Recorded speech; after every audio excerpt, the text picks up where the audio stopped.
All right, there we go. What's up, everybody? It is Coffee O'Clock. We are here with the Legends Never Sleep stream. This is the last opportunity that we are going to have to journey through Legends of Runeterra before they pull the beta at 8 a.m. today. I'm super excited. We drafted a really cool Demacia Freljord deck yesterday with Garen and Tryndamere, and they were carrying, just absolutely carrying yesterday wonderfully. It's actually Battlesmith that's really carrying the entire deck, but we'll see if that continues today when we go through expeditions. I am very soon expecting to see Game Goon in chat so that we can figure out whether the sound issue is squared away. It's really hard to chest. I have chests on the mind. We seem to be unlocking quite a few of those as we play. It's really hard to test sound issues like that without somebody else in chat because, like, if you turn on your stream, you either get double sound or you get sound that's slightly out of sync, and it's hard to actually tell whether it's working. So maybe what we'll do is we'll just get started with a round, and we'll see what happens. Yeah, let's do that. I don't want to sit here and wait, so we'll see if the sound kicks in. Hopefully it does. I don't know why it didn't kick in yesterday. See, when I'm quiet like that, I'm watching the desktop audio bounce up and down, so like it should be working, right? Like the sound meter is telling me there's sound. The one thing I think it might have been was that yesterday when I started the stream, the sound device was set to default instead of the actual speaker that I use. So I swapped that up this morning, and I'm hoping that'll fix it. Don't mind my voice cutting out, I just need more coffee. Ah, sweet coffee. Oh no. Oh no. Hey, what's up, HC? HC, can you hear game audio looping right now?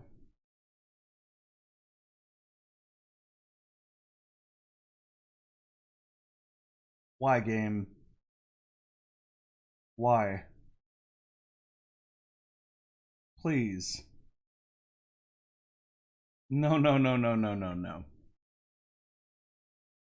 Well, the good news is we hadn't lost any with this draft yet, so when this crashes and we get a round loss, at least it won't be a draft loss. So we can try again. I had this same issue the first time I did a draft, and I drafted that Teemo deck. We got to like our third match, which I played a day later, and it just crashed. Except for that time, I'd already lost one match. No game audio at all. Lovely.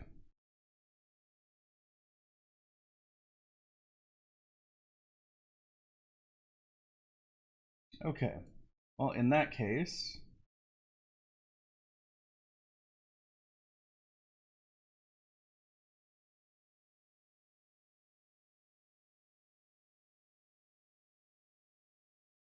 let me check something here. Okay, so that's off. Let's try adding some gain. How about now, HC? Anything? Because I've got it looping for me right now.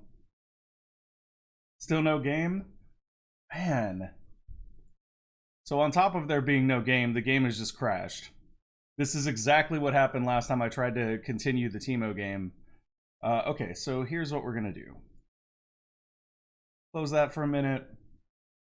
Let's see. I kind of want to see if a different game will have game audio and it's just the game for some reason. Like, I don't think that makes sense, but it's entirely possible, right?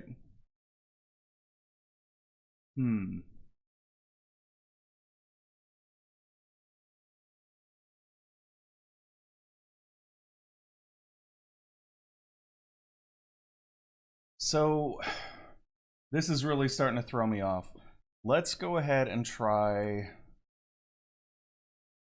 something different. I could relaunch Legends, but I'm not sure that Legends works. Let me try this. Just real quick, I'm going to launch up Outer Worlds and see if we get game audio off of it, because if we do, then that's the source of the problem. And if not, then we'll have to make some changes. It's actually really frustrating that this is not working the way that it's intended to. Let's see. Okay, Mr. Mixer, are you set to work? Maybe that was the problem right there? Let's see. I'm going to launch Outer Worlds real quick because I know that their audio works, and we'll check that out. It's weird because I'm seeing desktop audio even now without anything really even on. But that was because I just switched it to play that audio as stereo instead of downmixing to mono. But I'm not sure that this Streamlabs OBS can actually handle that. Can you guys hear game audio now?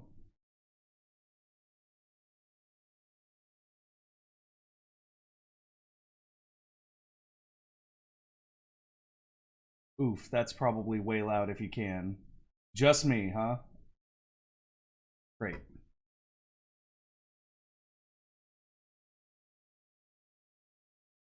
Alright, I'm gonna try something else. Give me one sec.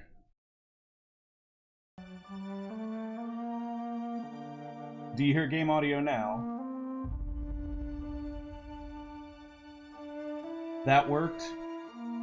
Okay, so there's something wrong with the scenes. Let me go ahead and hop back over there. Oh, thing. Apologies, folks. We're just going to be hopping through things like crazy. Don't mind me. Properties.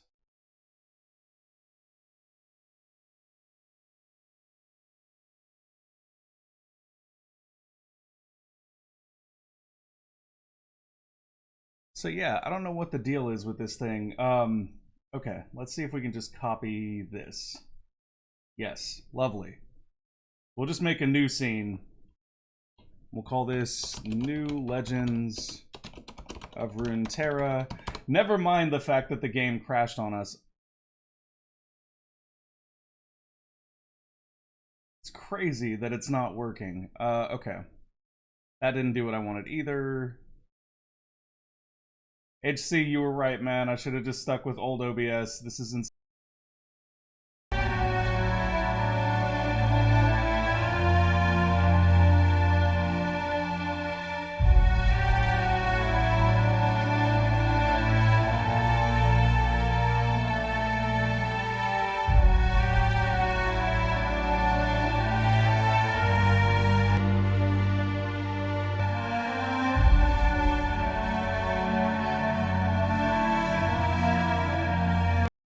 Of Runeterra in this new Legends of Runeterra scene. Is it working now? Do you hear game audio now?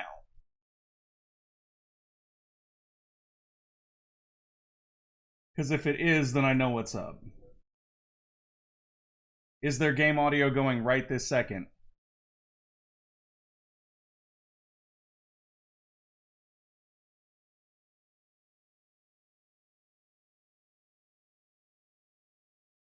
What the heck? Oh my god. This is such a garbage heap pile. Okay. I know how to fix this then. This is a heap of garbage. Let's go ahead and copy that. Jump to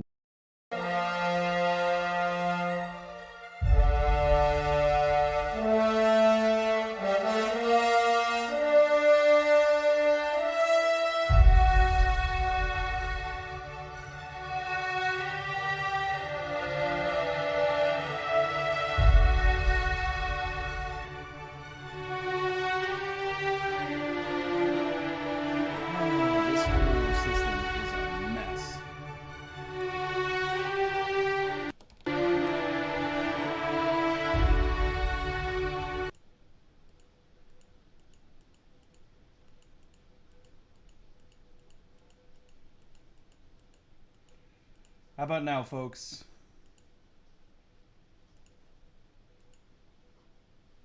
Nope. This thing is killing me.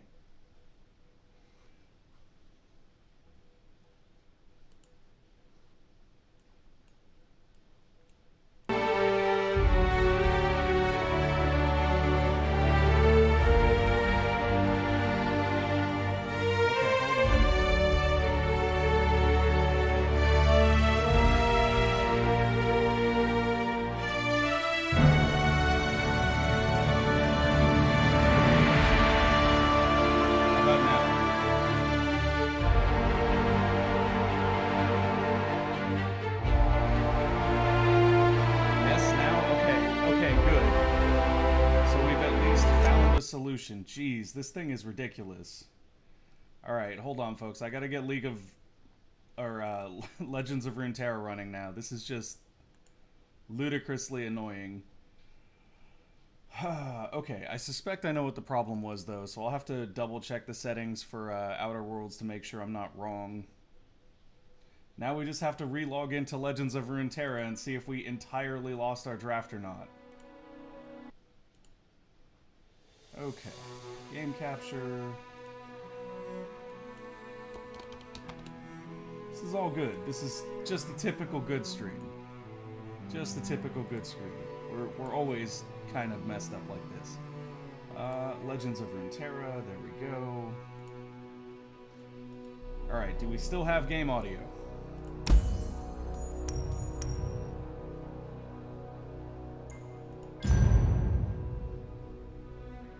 Oh, crap. Alright, let me know if we still have game audio, guys, because I gotta go copy over some filters from another scene to ensure that my audio doesn't peak out or anything cray like that. Yeah, we do? Okay. Give me 1 second. We're gonna lose game audio here for just a second. Everything's gonna be fine. I swear, it'll be okay. Copy filters. God, this is a mess. Paste filters. Okay, so that's that. Now we need to do the filters for the game audio. HC, why did I ever use Streamlabs, man? Why Streamlabs? I was actually thinking about that earlier today, too. I was like, why do I even use Streamlabs? Like, it's such a... It doesn't actually do all that much. Okay. There. Everything should be perfect now.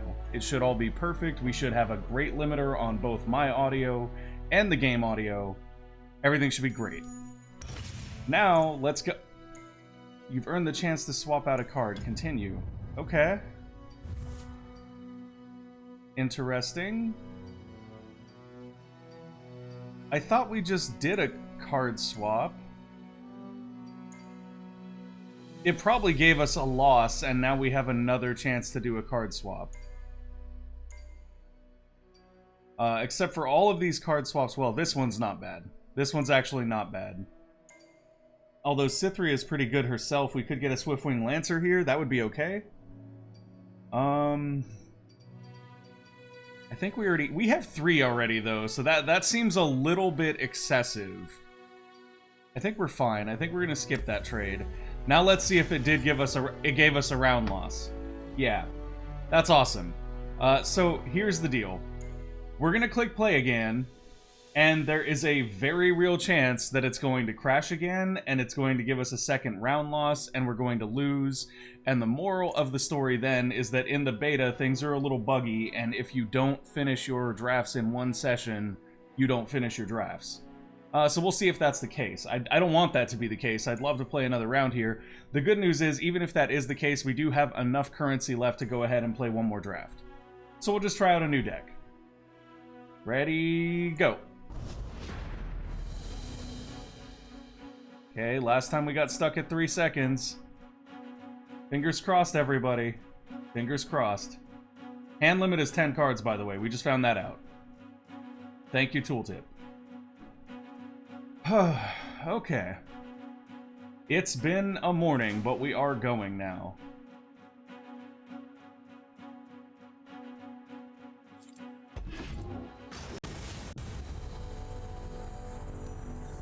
Ooh, the sound got funky there for a second, but that's alright. We are in. We've actually succeeded. We're in a match. Oh, and we start with Garen. I like starting with Garen. I think Swiftwing's a little bit too expensive. Striking Wolf is okay. I honestly feel like Garen is a little bit too expensive right now. Definitely pitch back the Siftwing, or Swiftwing. I think we'll keep the Prismatic Barrier, though. Yeah, let's send back the Swiftwing. Nice! That's a good pull. That's a very good pull, especially with Stalking Wolf. Because we can Stalking Wolf into Bright Steel Protector for a barrier. We can also Prismatic Barrier. Uh-oh. He's coming in fast. I mean, that's not that big of a deal. We already know that, like, crashing aggro isn't so much an effective playstyle in this. Why, hello there, Laurent Bladekeeper. Okay, so we're gonna go Stalking Wolf here to start. And I think what we'll do this round, this guy can't block anyway, so we'll just come in and kill the hare, even though we don't need to. That'll leave our Stalking Wolf at 1, though. Oh, or we could kill her. If we kill her, though, we're gonna lose our wolf. So I think the better play here is just to use the wolf to eliminate this, and then use the wolf to block this guy next round. Although she'll give him quick attack, so we'll end up having to block her. But if we put down our barrier next turn, we're actually fine. So we'll do that. Oh, hey Anna, what's up? Well, you got here just in time. We got all the kinks worked out and everything is actually working now. So I'm sorry that you're hurt, but I'm glad you're here with us. Thracian Hopeful is not a good sign for us. We didn't want that. We want our Battlemaster soon. And that means that if we don't get our Battlemaster soon, we're going to be in a little bit of trouble. Yeah, let's do Bright Steel Protector here. My shield is yours. We'll give our Challenger guy Barrier. That means he's going to be able to block without getting killed this round. We'll probably block him up against the Thracian, or Treferian Hopeful if they come in with that. Just because it's got 5 attack and then we can kill it. The reality is, though, that she's probably going to give it quick attack, but that won't matter with the Barrier. With the Barrier, he'll strike first, the Barrier will get eaten, and then we'll kill him. We could also Cythria here. We have the mana for it. Or we could save that mana for next round and a spell. But I think doing Cythria here makes more sense, because Cythria can go in front of one of those people, and if they wanted to play another character, they would. What kind of deck do you have? I have a Demacia and Freljord deck today. That's what we drafted last. Oh, and there's the battle. Why you do this to me, game? Why you do this to me? That's just mocking me right there. That's what that is. Okay, so now they can't give quick attack to anything if we come in. And we can do this and force a trade.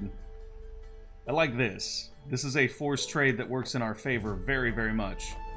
The fun thing is, we could also go in with both of these and then combat trick them. Which seems like a good idea. Let's see. Let's see if they're foolish enough to fall for it. This guy can't block. That one can, though. And if it does, then we can Barrier here and just take home an extra kill. No? No, you're just gonna eat the 6. Alright. Or 5, rather. You do you, homie. You do you. Oh, that's problematic. Let's see. Ooh. Ooh. Laurent Bladekeeper into Garen next turn, make Garen a 7/7? That would be interesting. But I think what we'll... This is grant any ally, though, so it's anything in play, I suspect. So instead, we'll go Battlesmith here. And that'll let us save 2 mana. Which will go into our spell mana queue down here, so we'll have 3 total saved up, which is just enough to use our Prismatic Barrier. Yep, we can end the round now. So that means we should, now that we have Battlemaster down, we should get incremental value from anything that has that elite trait. You can see that right here. That's going to come in 1 higher on both health and damage. Okay. So that's the supported ally. They're giving Big Boy... No?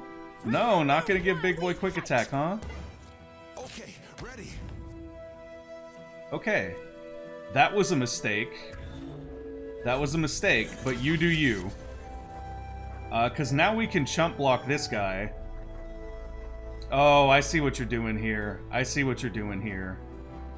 You're trying to prevent us from chump blocking this guy by making it so that we have to interact negatively with this guy. The problem for you is that we have back-to-back. So now you're going to lose both. Good stop. What? What did I do wrong? Oh, the webcam.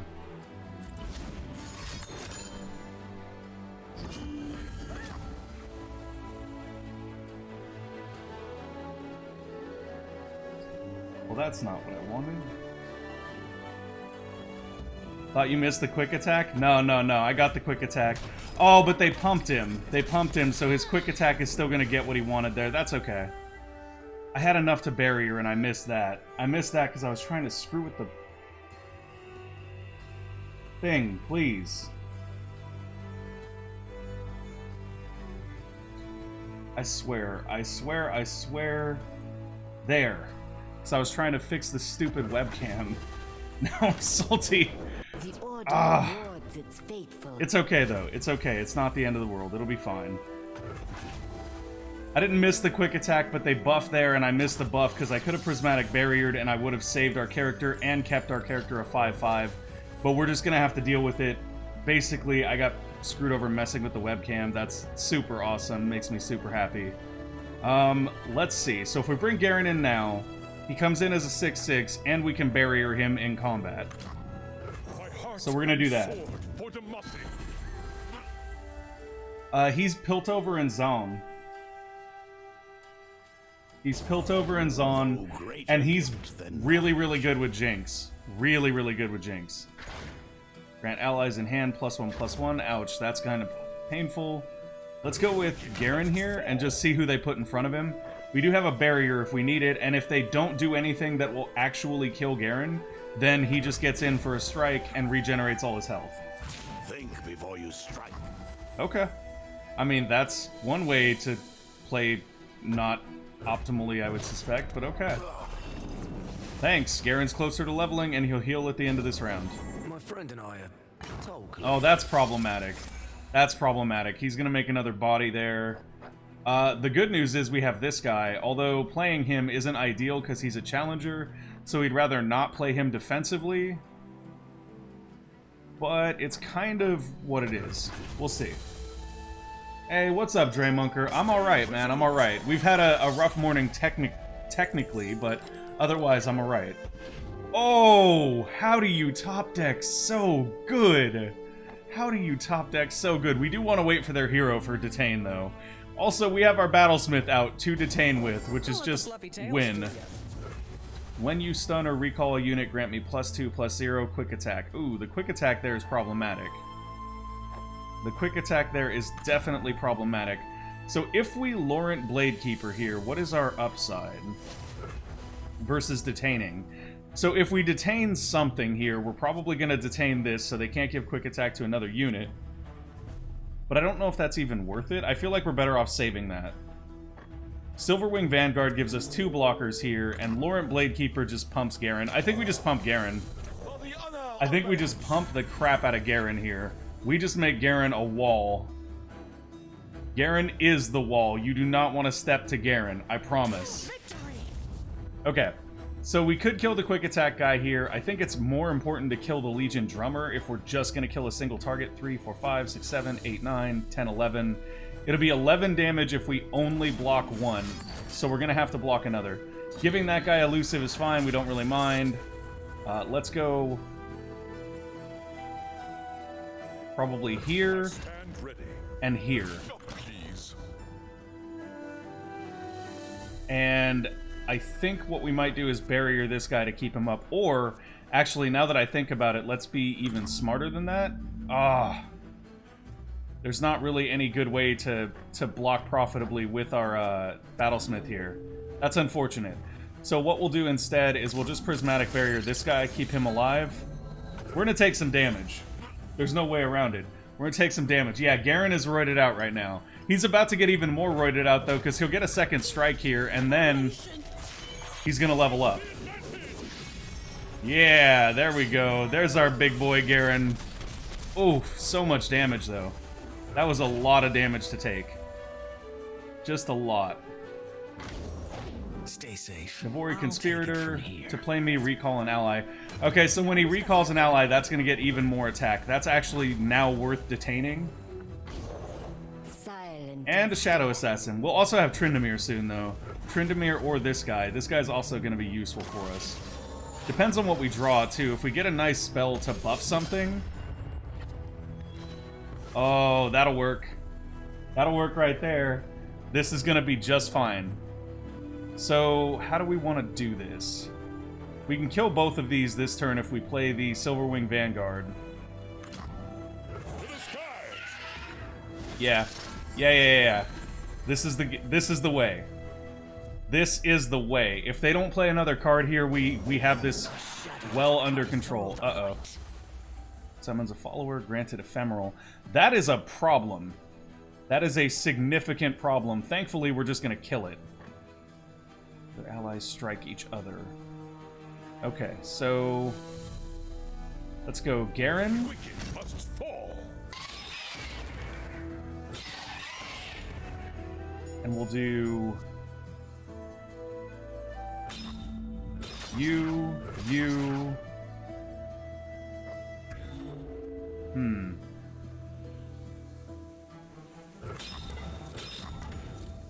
I mean, no matter what, we're gonna lose our Silver Wings here.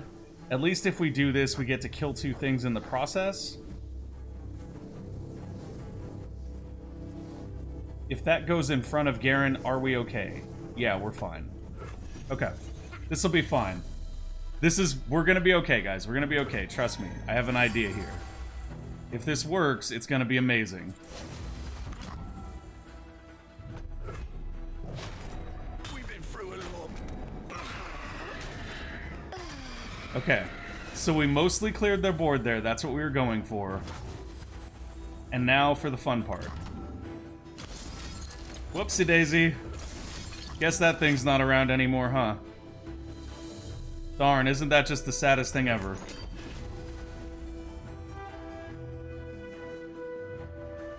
There was another way to get rid of it, but I didn't want to risk killing Garen by using single combat.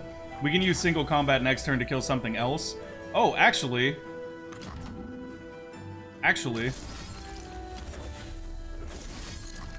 Bye. Let me just kill your entire board this round. You have 2 cards in hand. I have a Tryndamere. I guarantee you our Tryndamere is better than what's in your hand. Guarantee it. Stay resolute. Okay, so we're not in a bad spot now. We're catching up. And we're on the attack here. If he's fool enough to play a card, we get to attack. Oh, is he really? What you doing, bud? Come on. As long as it's not detain, we're kind of okay. Oh no! Oh no! That's not good. Okay, that's not good. Wait a minute.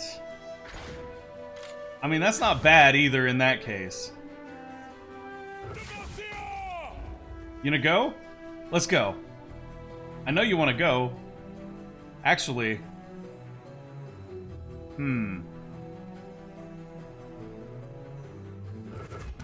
So if we do our attack there, then we don't get to attack with Trynd. If we don't do our attack, then Trynd gets to come in after he potentially dies blocking. Let's do Trynd. I smell a fight. Alright, what you got now? This thing is just a problem. What would you wish to learn? Okay, now we're coming Do in. what is right. What you got, buddy? Face off against our beefy boys. Garen is ready. Trynd is ready. Will teach Beefy you boys to the rescue. the final lesson. Alright, so you're basically dead on our next turn, and there's not a whole lot you can do about it. Just throwing that out there.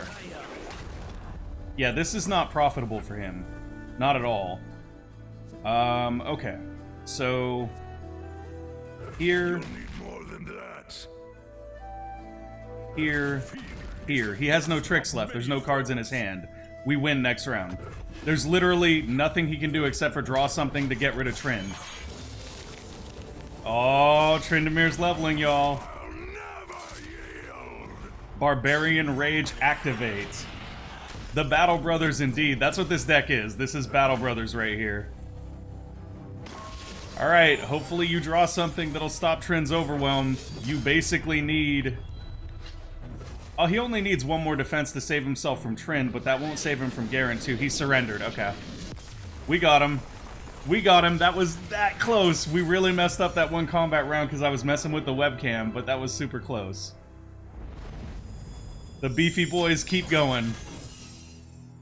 Dang, and for a minute there I was like, hey, at least we get to draft a new deck after this. Okay, so now we get another set of cards to add to our deck. Ooh, choices, choices. So, we can get Standalone if you have exactly 1 ally, grant it +3/+3. That's not likely, so I don't know how good that's gonna... Well, early game, that's pretty good, actually. We get a Laurent Blade Keeper with this, and we get another Trend. Trend is expensive, though, so having another Trend isn't necessarily good. We seem to get him when we need him. Garen back-to-back and Swiftwing Lancer. That would give us 4 Swiftwing Lancers. I'm not opposed to that. That's actually kind of strong, and back-to-back has been absolutely, like, legitimate for us. Plus, Garen is lovely, and having a second of him is awesome. If we get a second of him, we'll also get Garen's Judgment. Like, if we have Garen and we draw another Garen, he'll turn into Garen's Judgment, which will allow him to strike all battling enemies, which is nuts. That's just a super powerful card. Is it 8? It is 8, but it's still a super powerful card. It's basically a board sweeper. What do we get if we have 2 Trends? If we have 2 Trends, then we get Tryndamyr's Battle Fury, which basically wins the game if Trend is on the board. That's tough. I think I'll go with Garen here, though, mainly because a board sweeper is going to protect us, where a Trend is potentially going to save us. Draymunker, I love TFT, man. I love TFT, and I play League badly all the time. Actually, GameGoon, who's in chat, is helping me become a less crappy jungler, because I'm like garbage tier. I'm not even like wood or whatever the lowest rank is. But I'm getting better. I'm learning. I do really, really enjoy League. It's like the one super skill game that I play. Oh hey, it took our loss away. That's strange. So our loss is gone now. I don't know what that's all about. Huh. Okay, well, we'll play another one. We will play another one. Come on, Battle Brothers, let's do this. Yeah, I know it's double elimination, but we got a loss because of the game crashing, and now that loss isn't showing, so I'm not sure if it's still there or what. Oh, this is lovely. This is lovely. We're gonna send the Alpha Wildclaw back, but starting with Battlesmith into Vanguard Redeemer is amazing. You have to lose 2 in a row? I didn't know it was 2 in a row. Oh, that's so much better than other draft modes. Holy crap. You basically have to bomb out to... Okay, I love this. I love this. Oh, I gotta hit okay. I gotta hit okay. I'm all excited now. Ooh, and we got single combat early, too. This combination right here, even with the Striking Wolf, it's really nice. And then into a Swiftwing Lancer. So we've got a pretty solid early game here. Oh, Lonely Poro. He's so sad.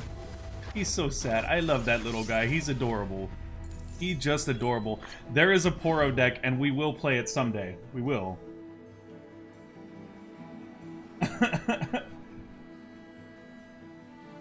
Let's see. Reality can't handle good losing. No, I didn't even lose that round. Like, okay, so we got destroyed the draft before this. I tried to draft an aggro deck, and it was terrible.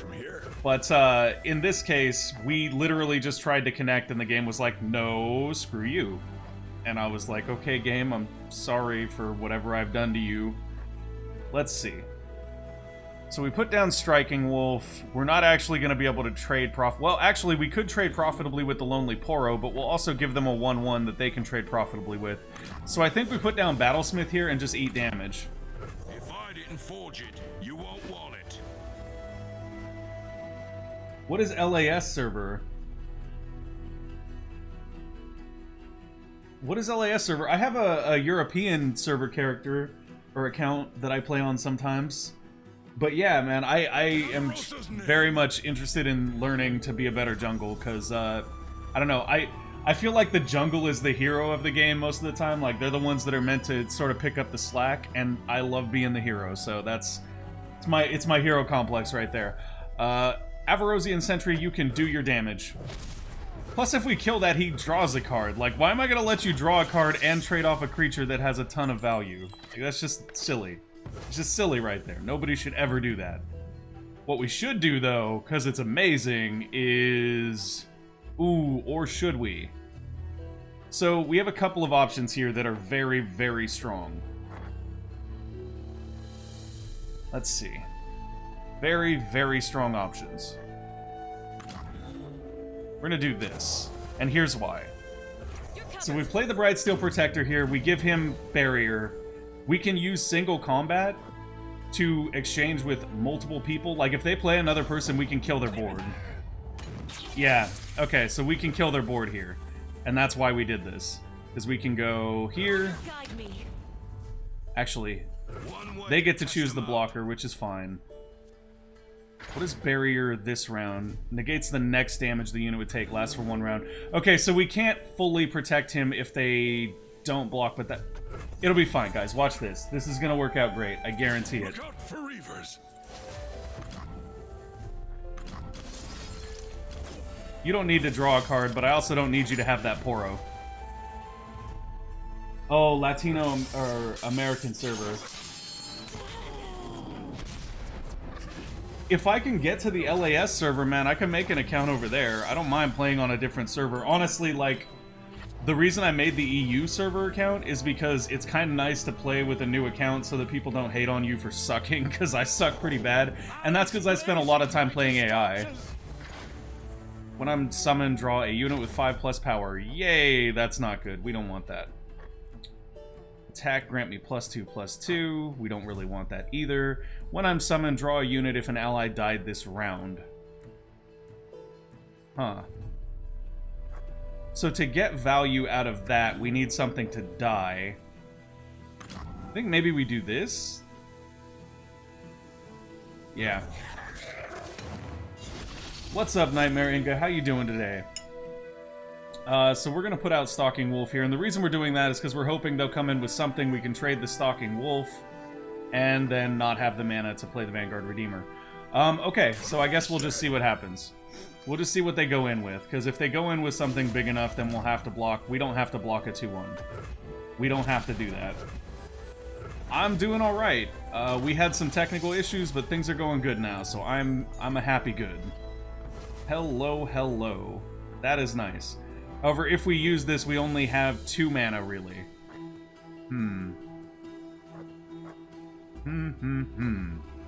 So if we just go in here, then we can force value. Yeah, let's force value. Unless they play something here to buff it, we're going to kill this dude, and then we're going to drop this elite, which is going to get +1/+1, and we're going to draw a unit, because an ally died this round. Oh man, the coffee's almost gone, guys. I might have to step away and refill the coffee. Oh, that's dirty.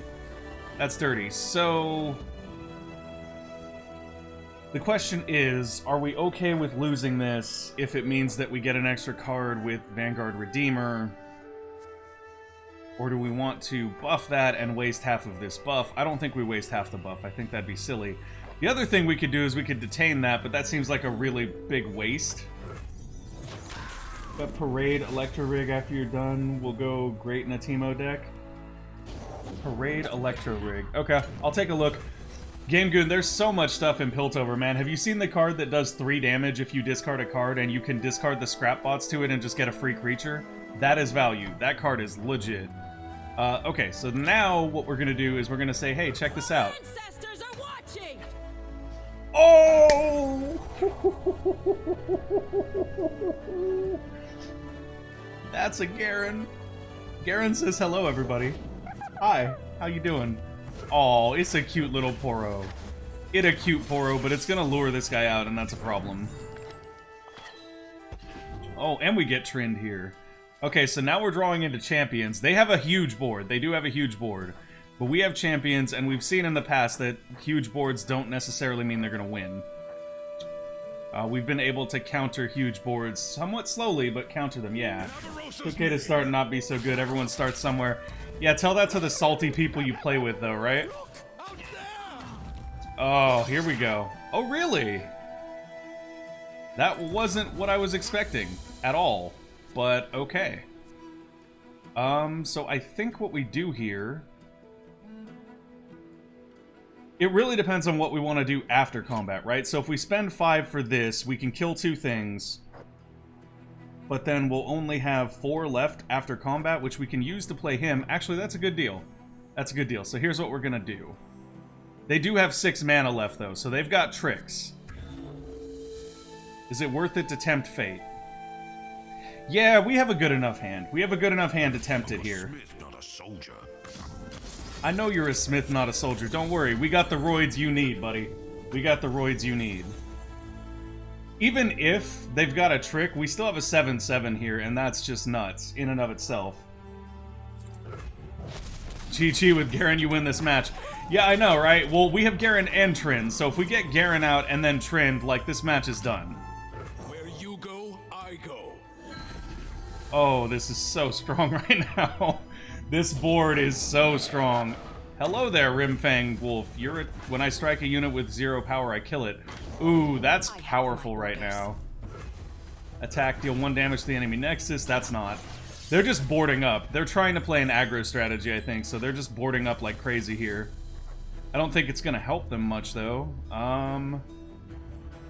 So Garen, we can also Swiftwing here, but I feel like Garen is the play.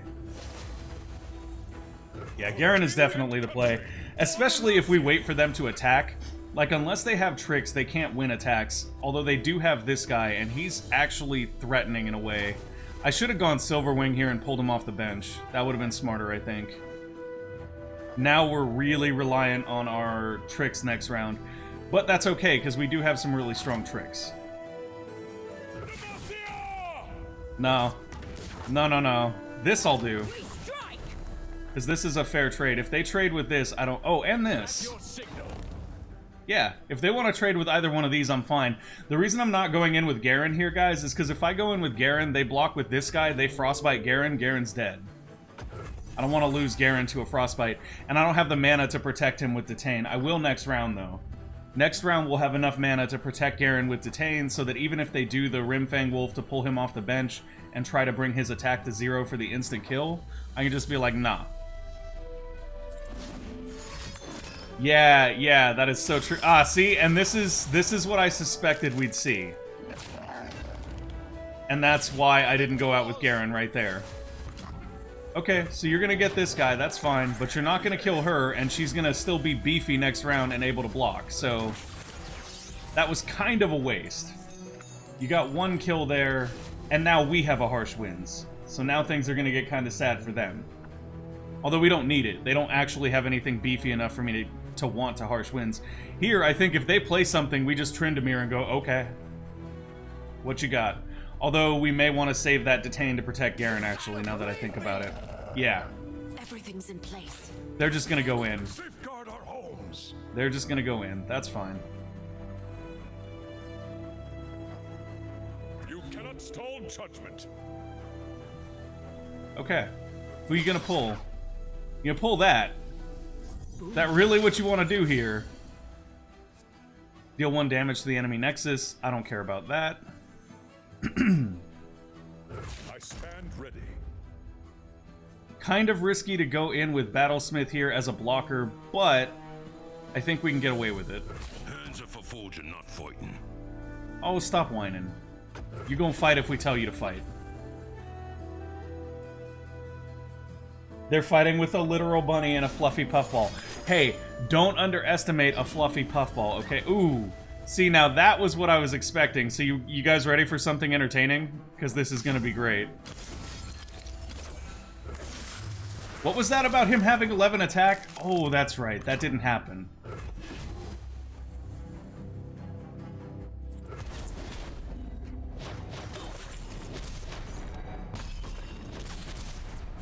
Profitable trades are us. Okay, so we're at 3 life though, so they are getting kind of close to messing with us. However, the good news is Garen is a beefy boy. Garen is a very beefy boy now. That guy is scary though. We're gonna have to pull him out with Swiftwing Lancer. Like he's gotta die. I suppose we could also just detain him, though, too. No. We're gonna pull him out with Swiftwing, and we're gonna kill him.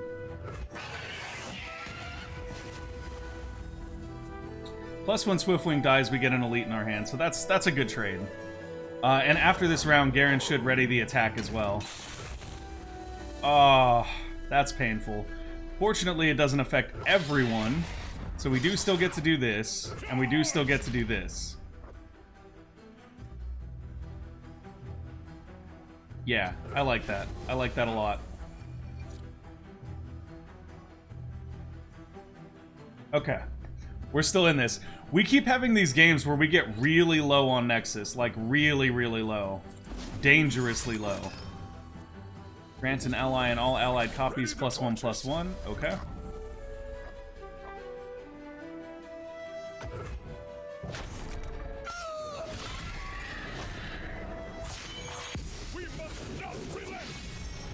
Garen is leveled. That's what we wanted.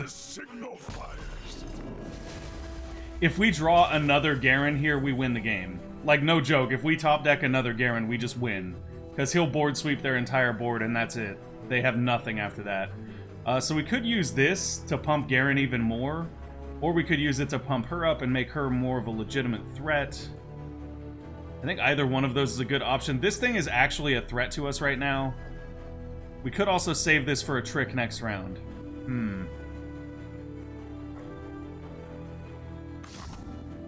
I think we drop it now, and I'll tell you why in just a moment. Yeah, we drop it now. If they play one character next turn, we play Cythria, and we get to attack before they do, and then we just kill them. We just kill them, because Cythria gives our units Fearsome, and they only have one unit that can block a Fearsome unit. Oh, double Cythria. Okay. Double Cythria. Yeah, Frostbite goes... Oh, come on. Come on. That's some bull. Wait a minute. Yeah. Yeah, if we do that, though, we don't get to Cythria here. If we do that, we don't get to Cythria, but I mean, good luck to them killing Garen, right? Bye, Anivia. We don't like you. You're kind of OP in draft.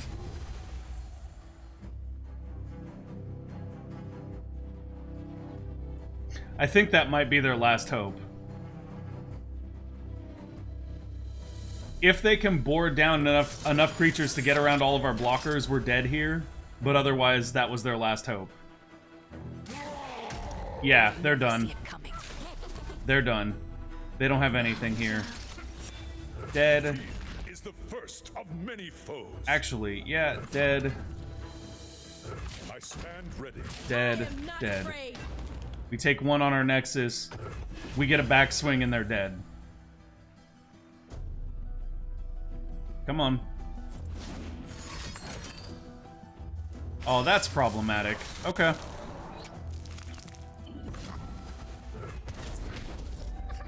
I mean, that literally doesn't do anything to Garen. Actually, it doesn't do anything to either of our characters. And... darn, we could Cythria here, but it won't do anything because of the Frostbite. That's problematic. That's fine. We're done. We win. We win as soon as we Cythria here, we win. Oh, and we got a Silverwing Lancer if we need it too. If we Trend here, we're kind of guaranteed. If we Cythria here, we're kind of guaranteed. They only have one blocker if we Cythria. So 6, 7... well, 6... 14... 17... That's enough. If they don't play another card right now, we win. Now and forever.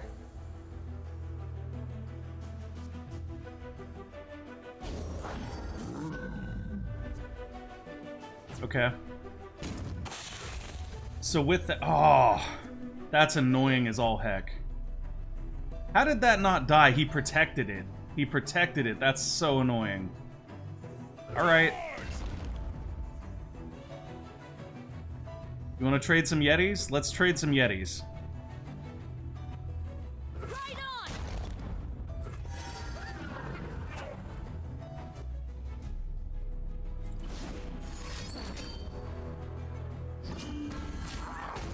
Oh, he can trade with Cythria now. That's okay. It's not like we don't have another Cythria that we can just play next turn anyway. This is good, though. This is a good match. Realistically, if he gets in 2 more times just swinging... oh, we win. We win, we win, we win, we win.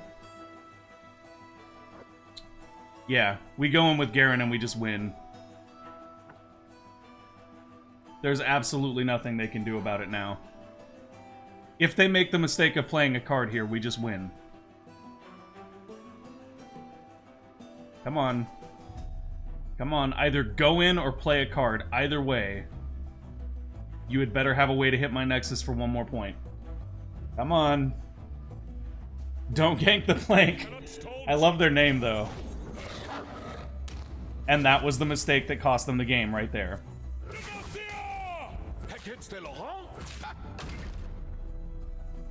I've got just the thing for you.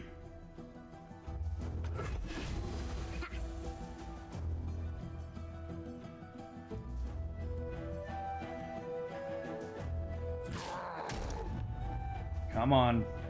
Ready. Nothing?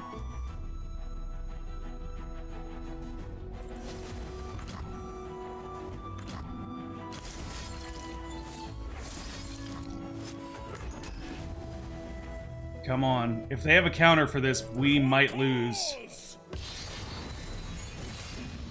Bye. They're still considered blocked. Okay, that's fine. They still can't win here. There's pretty much nothing they can do now. Ah, that's something. It's something, but it's really not. Oh, but it is. But it is. It is. Oh, that's so not good. Okay, they might actually just win here now. Because if they come in with this, and the best blocker we have is 2 health, we just lose. Oh, why? Why didn't I wait?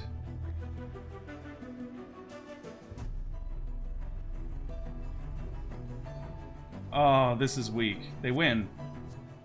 They win. I thought we had them, but they win right here.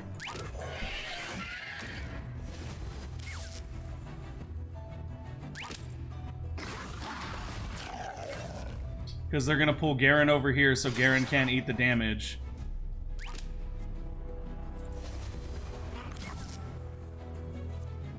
And I can only block with 1 character, so I'm taking 3 right here.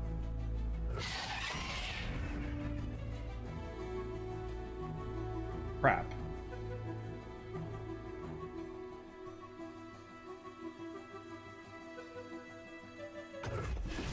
Alright, lessons learned. Oh, I was gonna give them the Shen thing for good game. Lessons learned. I made a mistake. I should have used Garen's thing defensively. That's why they gave me the facepalm.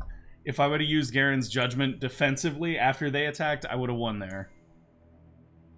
Lessons learned. Okay. But we're not out, because you have to lose 2 in a row. So, okay. Not worried about it. All of these are too good to trade. I don't want to trade single combat for Avarosan Sentry. And Harsh Winds for Chains Vest is not a good trade either. We're gonna skip that. I forgot, we're not out though. We have to lose 2 in a row. Okay, so if we lose here, we're out. But hopefully we're not out, because I think this deck is pretty cool. God, why didn't I wait, guys? Why didn't I wait? You might think that, Draymunker, but the catch to that is this. I tried drafting a low-curve aggro deck last time, and it went really poorly, and the reason why is because since you switch attacker and defender, and generally, early game, you can't do damage if you're the defender, drafting a lower curve means that you basically can't do much. Because you don't get to be aggressive. Think about it this way, like in Magic, if you were drafting a low-curve deck, you would get to go in every mana turn, right? So at 1 mana, you go in. At 2 mana, you go in. At 3 mana, you go in. Well, in this, it would be at 1 mana, you go in. At 3 mana, you go in. At 5 mana, you go in. So basically, you can't be super aggressive. Let's see. What do we want to play on curve? Battlesmith plays here, so does Stalking Wolf. Let's do Stalking Wolf. Yeah, it's a different type of game, man. It really is, because I tried drafting a cheap aggro deck, like a low-curve aggro deck before, and it was just, You really want to have late-curve stuff. Like, I would have won that last one if I had just used, my board sweeper in defense instead of in attack. Oh, this is lovely. They're going for the Poro deck. If we lose to this, guys, I'm just gonna be happy. I'm just telling you right now. If they Heart of the Floofed us and we lose, I'm gonna be smiling. Because that's awesome. Okay. Let's kill... And they're friendly. See, this is why people are cool. Hi, you're awesome. I love your Heart of the Floof deck. I wish I could actually chat to you so I could tell you that. He's a serious Poro. He's got a little sword and helmet.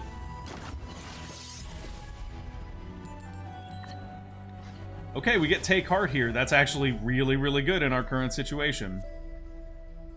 3 mana, we could play Scarthane Stefan. When I survive damage, grant me +3/+0.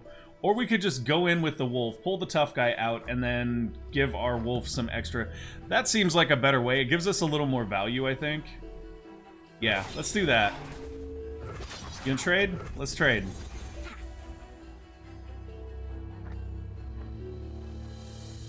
Let me take heart here, though. Oh, no be sad. No be sad. Oh, I didn't get to play this because I didn't know that I wouldn't get a chance to play it if I pull something off the bench. Then they play a Mighty Poro in response. They're not that sad. Okay. Let's go with Scarthane Stefan. Take what we need to survive. That was a mistake. I wasn't aware that I wouldn't get a chance to play Take Heart if I was the one pulling it with Challenger, because otherwise that would have been a good trade. So we kind of womboed ourselves there by not knowing how that worked. We're still pretty well off here, though. If he comes in with the Mighty Poro, we block here. Scarthane Stefan becomes a 5/1. I'm okay with that. Also, we can do stuff like drop Vanguard First Blade. We could do singles combat here. Actually, singles combat would be super effective. Grant Poros everywhere, +1/+1. Uh-oh. They beefy Poros now, guys. They beefy Poros now. Yeah, I played myself. Shut up, Game Goon. Like, you know how all this stuff works, too. You play in the beta, too. Don't even. We're gonna kill this, though, and then kill his Poro. Double kill. Go, Scarthane Stefan. Show him the way. Sad Poro is sad. No, no be sad. No be sad. I'd be sad with you, then. That Poro is the cutest thing. I love Poros, man. Poros are adorable. If I didn't forge it, you won't want it. See, we didn't play ourselves that bad. We're okay. We did lose a little card advantage there, though, I feel like. So, what is our best play here, card advantage-wise? I think Silverwing Lancer, or Swiftwing Lancer? And then whatever they play, we can drag it off the bench. And if Swiftwing Lancer does die this round, we'll actually get an elite for it, which gets +1/+1 if we play it with Battlesmith. Battlesmith is awesome. I think this is a build-around card for sure. You're not gonna play anything, huh? Well, I guess we'll pull that off the bench and kill it, then.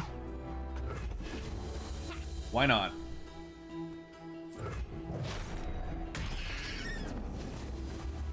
I should have gone in with Battlesmith 2 there. I would have got an extra 2 damage, but whatever. Oh, it's a plucky Poro. I want a Poro in real life. Me too. Oh, Poro herder. I see how the Poro deck works now. Do you guys see what they're doing? Because of this guy, if you draft the Poro deck, you end up with card advantage. That's the whole idea. You Poro into card advantage. Would you believe he once fit in my hand? Would you believe he once fit in my hand? That's so cute. Why are the Poros so adorable? Okay. So we have a couple options here. We have 7 mana. We could do Silverwing Vanguard and Take Heart. I think that's a pretty decent idea here. Or we could do Vanguard First Blade and Take Heart. Let's do Silverwing Vanguard and Take Heart. Cards and buffs. Yeah. I mean, more importantly, though, like, that's the thing. Buffs will turn a game around, but card advantage is something you can't beat. Quite literally, if you run out of cards in hand and they don't, you lose. As long as you're not in a super dominant position on board, you just lose at that point. They go off too. Oh, cute little Poro.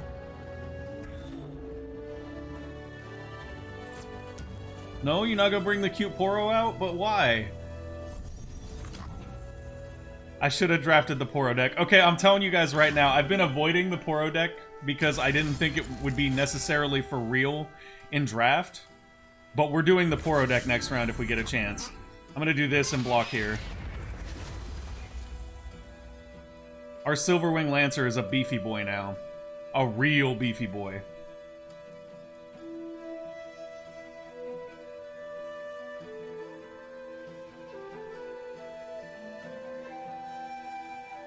Come on.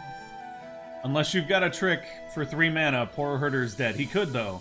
3 mana is like a standard cost for most tricks in this. 3 mana is an ideal cost for spells because that's how much you can bank in your spell mana every turn if you don't spend it.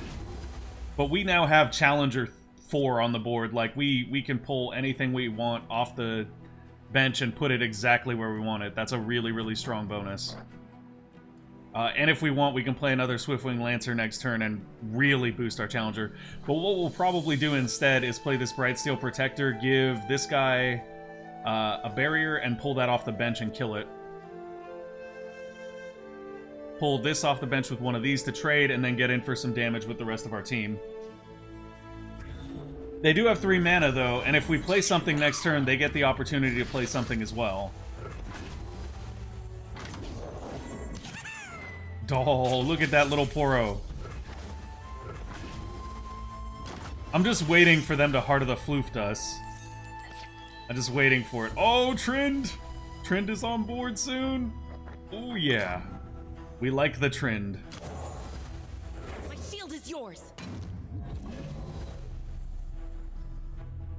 Okay, they get to play one thing, and then we go in.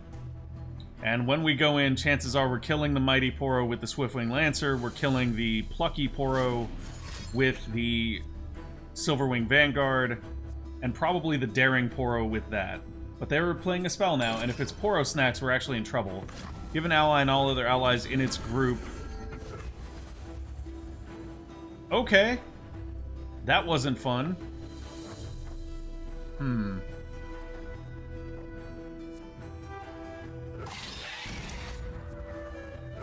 So at least we can trade profitably here.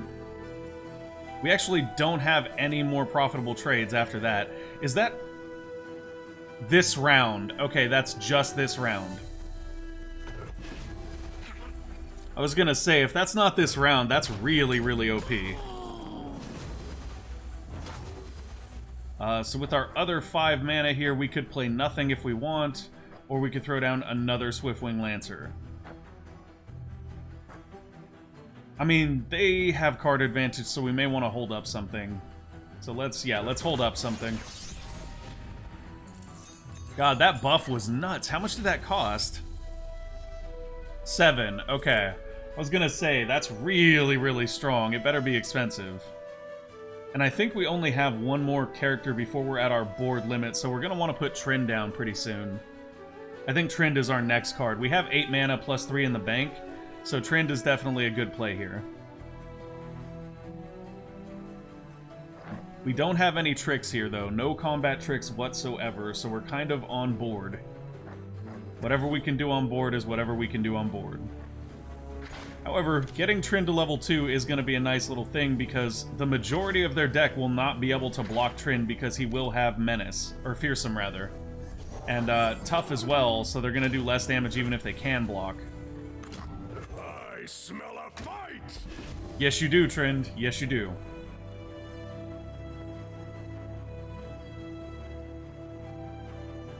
Our board is still really strong against them. If they get 7 mana again next turn to play another one of these, first of all, they can only have, well, they can have as many as they want in their deck in draft. But we're hoping they don't have any more of these, because if they do, it would be problematic. The nice thing is, because it's a slow speed spell, they can't play it during combat, so they have to play it before we go in. And if they don't come in this round, we're just going in right off the bat next round with everything we've got. I'll even trade the Swiftwing Lancer for that. like, flat out, if I have to. I don't want to, but I will if I have to. One run off too. Ah, God, that Poro herder is a pain. But they're full on board now, too. They can't play anymore. This is okay. This is okay. Because we can go in with Trend and let them block with the Mighty Poro. Oh, they're going all in. They are going all in. Yeah, the art is wonderful. We can't block him because he's elusive. Let's see. Let's go... Question is, where can people survive? No closer. Except Trin. We don't care if Trin survives. We kind of want Trin to die.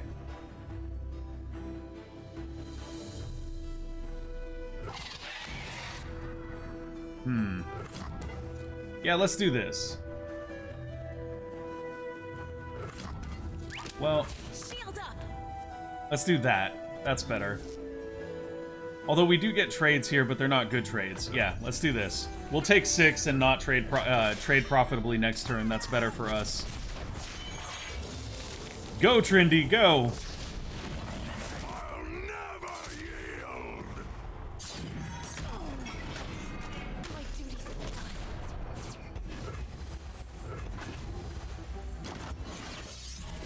Okay. Ooh, that's a nice top deck right here. To battle.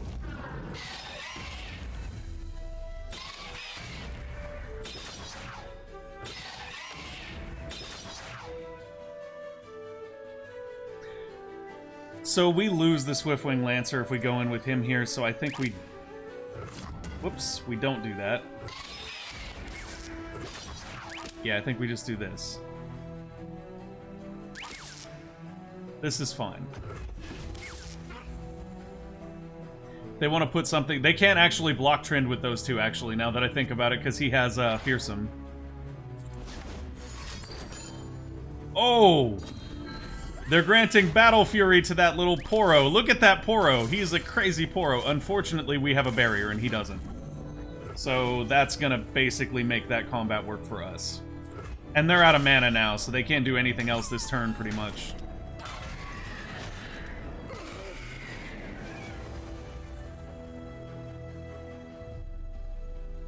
We've got 9 mana left and no spells right now, so we're gonna drop pretty much everything.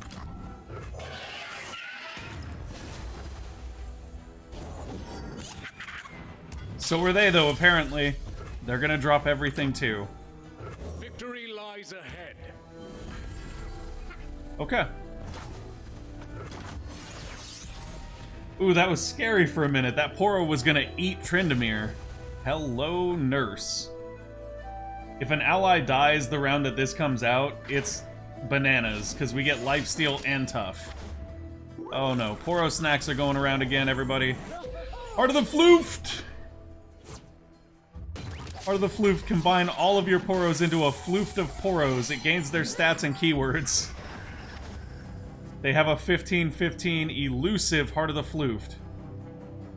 Oh my god, it's elusive. We can't do anything to block it. That is so unfair. We lose. We can't stop the Poros. I told you guys they're dangerous. Alright, we're out. We got Poro'd. I never even thought about how good that would be. But yeah, if you elusive the Poros, holy moly. Oh, we did get our vault level up, though. You've reached the end of your journey. Okay. Sad times. What's our time look like? We have enough time to draft another deck. That is adorable and terrifying. Yeah, exactly. We get a champion card for our rewards. And a chest. Okay, Swiftwing Lancer's nice pickup. Same with Jury Rig. Use Cast Salesman. Get a couple shards here. All this stuff will probably go away when the actual game launches, sadly. But this is just to give you an idea what you can unlock. Hey, look it. We got a Lux there. That's a good pickup, too. Okay, so before we embark on a journey, we should go check our rewards in Piltover and Zaun. We didn't make any progress here. Interesting. Okay. I guess we'll just do another draft then. Another expedition awaits. We have plenty of currency to do another one. Okay, chat, this is your opportunity to get in the game. Let's see what we can draft. I'll let you guys pick our champions. Ugh. Okay, so we have Braum as an option. He is a challenger regeneration. We have Ezreal as an option. He is elusive and has Nexus Strike, so whenever he hits an enemy Nexus, he creates a Mystic Shot that disappears at the end of the round. Mystic Shot is this. Yeah, so it's deal 2 damage to anything for 2 mana. And then when you level him up, his Mystic Shot costs 0, so you can play it for free. Parade Electro Rig. You want me to go look at Parade Electro Rig, huh? Okay, let me... If I exit this now, I'm afraid it's gonna botch up. Let me draft the deck and then we'll look at it. And then the other option is Darius here. And Darius is interesting because he just has Overwhelm, and when he levels, he just becomes a super beefy boy. He has no ability, he just has a massive amount of attack. However, his spell, while slow, does deal 4 damage directly to the Nexus for 5 mana. It's not... I don't feel like Darius is great, necessarily. And the cards that come with them, Mystic Shot, Unlicensed Innovation, which makes a illegal contraption, a 5/5. Elixir of Iron, Battle Fury, these are not necessarily amazing. Legion Drummer and Reckless Trifarian, those are both okay. So I will let you guys pick. Game Goon, do you know if I exit this I'll be able to come back? I guess we... You know what? Let's test it for posterity. Let's test for posterity. We'll back out and we'll go look at the Parade Electro Rig. In the meantime, though, Ezreal sounds best. Yeah, we'll try Ezreal then. That sounds like a good deal to me. Piltover and Zaun. Show me... You know how much mana it is? Oh, this is only showing stuff I own, I think. Show unowned. There we go. Let's see if we can find this Parade Electro Rig. There we go.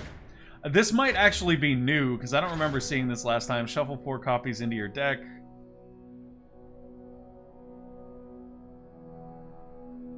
Oh, wow. Game Goon, that's incredible. Yeah, that's incredible. Same with this. Turn me into a copy of Teemo. That's awesome. Dang, when I'm targeted, draw a card. There's some new stuff in here that I don't think was in here last time. Interesting, interesting, interesting. Okay, but we're gonna jump back into our trial. So we're gonna go with Ezreal here, which puts us in Piltover and Zaun. And now we get a second champion. Got that Clump Wump. Yeah, the Clump Wump is awesome. So we've got Ezreal. We have an option of Elise as a second champion, Tryndamere as a second champion, and Draven as a second champion. Elise is a 3-cost champion. She does have Fearsome, which means she can only be blocked by creatures with 3 power or more, which means a creature that can kill her, which is awesome. When she attacks, though, you do summon a Spiderling, which is a 1/1 Spiderling over here. When she levels up and becomes Spider Queen Elise, she has Fearsome, she has Challenger, and other Spider allies have Challenger and Fearsome as well, which means that they can only be blocked by characters with 3 attack or more, and you get to pick who blocks them.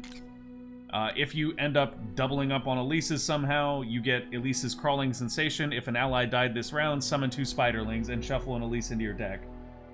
Oh, using Parade on Clumpawump? You could even use Parade on the guy that makes it so that every time you play a spell, you put 3 in the deck, too. That would be... Like, it would honestly combo well with anything in the deck. It would combo well with anything in the... Well, I guess you're right. It wouldn't combo as well with Teemo, because it would just put more Teemos in the deck, and Teemos are essentially just mushroom, 1-cost mushroom spells. So yeah, Clumpwump would work, but I think actually the guy that gives 3 mushrooms every time you play a spell would be a better one. Spider decks are a sub-theme. We could go for spiders and mystic shots. I think that could be cool. Tryndamere we already did. He's a beefy boy. He's expensive. Draven is a quick attacker, which means he strikes first when he's attacking. When you play him or strike with him, you create a spinning axe in hand. If you strike twice with a spinning axe, he levels up and gets quick attack and overwhelm. Spinning axe, you discard a card and give an ally +1/+0. But it's free. So you basically can turn cards you don't want into +1/+0, which doesn't seem all that amazing. But I'm sure that it works well with certain cards. Like, there are actually Piltover and Zaun cards that when they're discarded have an effect. So it could work okay with that. We could definitely try Elise, though. I wouldn't mind trying a spider deck. And you get Hapless Aristocrat with her, which spawns a Spiderling. And you get a Crawling Sensation, which spawns 2 Spiderlings. So what do you guys think? I think we either go Draven or Elise here. We're going to have a low champion curve deck there, though. We're not going to have any beefy boys, which is fine. A spider deck could be fun to try out. I think if we go spider deck, though, we swing really hard into spider deck. Whereas if we go Draven, I think we swing harder into Ezreal's deck, because we can get some of those cards you discard to make a dude. Discard your lowest cost card to draw 1. That's awesome. Legion Rearguard is a 3/2 that can't block for 1. Also awesome. So yeah, I think it's one of these two. I'll let you guys pick, though. Game Goon, what do you think? Oh. Actually, I'll tell you what, guys. You deliberate on that for a moment. I'm gonna go get some more coffee. Spiders? Okay, well, fine. We'll just go. Spiders, spiders, spiders. Scare Jess. Jess is fine with spiders. I am legitimately arachnophobic, so... yeah. Okay. I guess we're going with that. Let's do it. So Death's Door, that'll give us Golden Crushbot here, which is a 3-cost 2/5. Just basic card. And Vengeance, which is just kill a unit. Kill a unit is surprisingly powerful. We can go with Arachnophilia here, which gives us another spider with Fearsome, and Vile Feast. Drain 1 from a unit to summon a Spiderling. So that's more of the spiders. What is Elise's level up again? Start of your round, you have 3 plus other spiders. And what is her level 2 again? Other spiders have Challenger and Fearsome. Okay, so that's interesting. Spellbound would give us Static Shock, deal 1 damage to 2 enemies and draw 1, and then Clump of Wumps, which gives us Mushroom Clouds. I don't feel like we necessarily want that. The draw 1 on Static Shock, though, is actually really, really powerful. Yeah, exactly. That's the idea. Let's go with... we'll do Arachnophilia. Let's swing hard into spiders. Let's just swing all out into spiders and see what we can get. Crowd favorite, when I'm summoned, grant me +1/+1 for each other ally you have. Arachnoid Sentry, stun an enemy. I like that. Kill an ally to deal damage equal to its power to anything. Fresh offerings, if 3+ allies have died this round, summon Vilemaw. Vilemaw is a spider. Ooh, I like that. I like this one because we get a kill spell, and we get a giant spider. Like a giant spider. Fresh offerings and Soul Shepherd. When you summon an ephemeral ally, grant it +1/+1. Arachnoid Sentry, though, has stun, which makes it really tough. Spawn a swarm of spiders to wrap things up. Avenge your fallen followers with these valiant warriors. God, that kill spell there, though, is just kind of key for getting rid of stuff like Anivia or Teemo, basically. Like, this kills Anivia and Teemo, which is important. Grant me +1/+1 for each other ally. So he's maybe a 4-cost 7/7? Big Spooter? Okay, we're going Big Spooter. Big Spooters. Crawling Sensations. If an ally died this round, summon 2 Spiderlings. So this is literally just more spiders, which is great. Utilize a variety of spells to kill your enemy's units and control the board. Brood Awakening. Summon 3 spiders, then grant spider allies +1/+0. I think that's one we definitely have to have for this deck. Oh, yeah. Yeah. We want Brood Awakening and Hapless Aristocrat again. This is better than this. This will give us more spiders faster, but this will actually make those spiders bigger, which is kind of important, especially late game. So we're going to go with Death's Door here for sure. Arachnophilia. Decisive Maneuver. Stun an enemy. Give all allies +2/+0 this round. This falls under the same category. We also get an Arachnoid Sentry with it, which is great. Rummage to play, discard 2, draw 2. Oh, ho, ho, ho. When I'm discarded, summon me. Okay, so these are 2 of those cards that benefit from us discarding. We don't really have any discard triggers, though, so... Well, I mean, Rummage is just a draw card, basically, which isn't bad. I kind of think Rummage is a pick here just because it draws cards, but if we go here, we definitely reinforce our spiders more. So I think we go with the Arachnophilia. Yeah, let's do that. More Arachnophilia. The Rekindler. When I'm summoned, revive a random allied champion with the highest power. Arachnoid Horror. Or we get Flash of Brilliance and Vengeance. These are more sort of like spelly stuff. Scuttlegeist. Reduce my cost by 1 for each ally that died this game. Why can you not be a spider?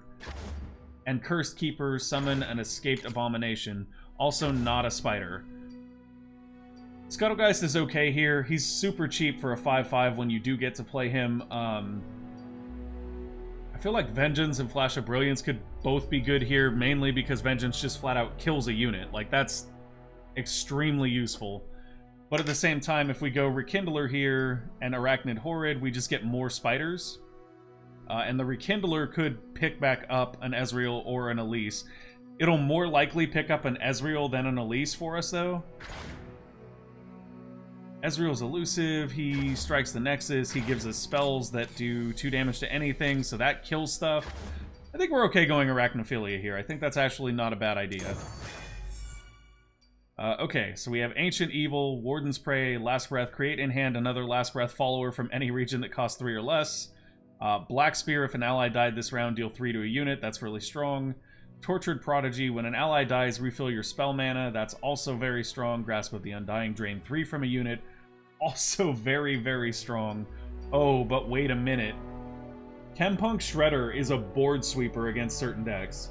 I mean, don't waste good cards for Spooter's sake, but heavy Spooter is important. Yeah, no, I think one of the things that the draft mode in this really rewards is swinging hard into something, right? So, like, swinging hard into Spooters, I think, is a good way to go. Shuffle 4 copies of a supported ally into your deck.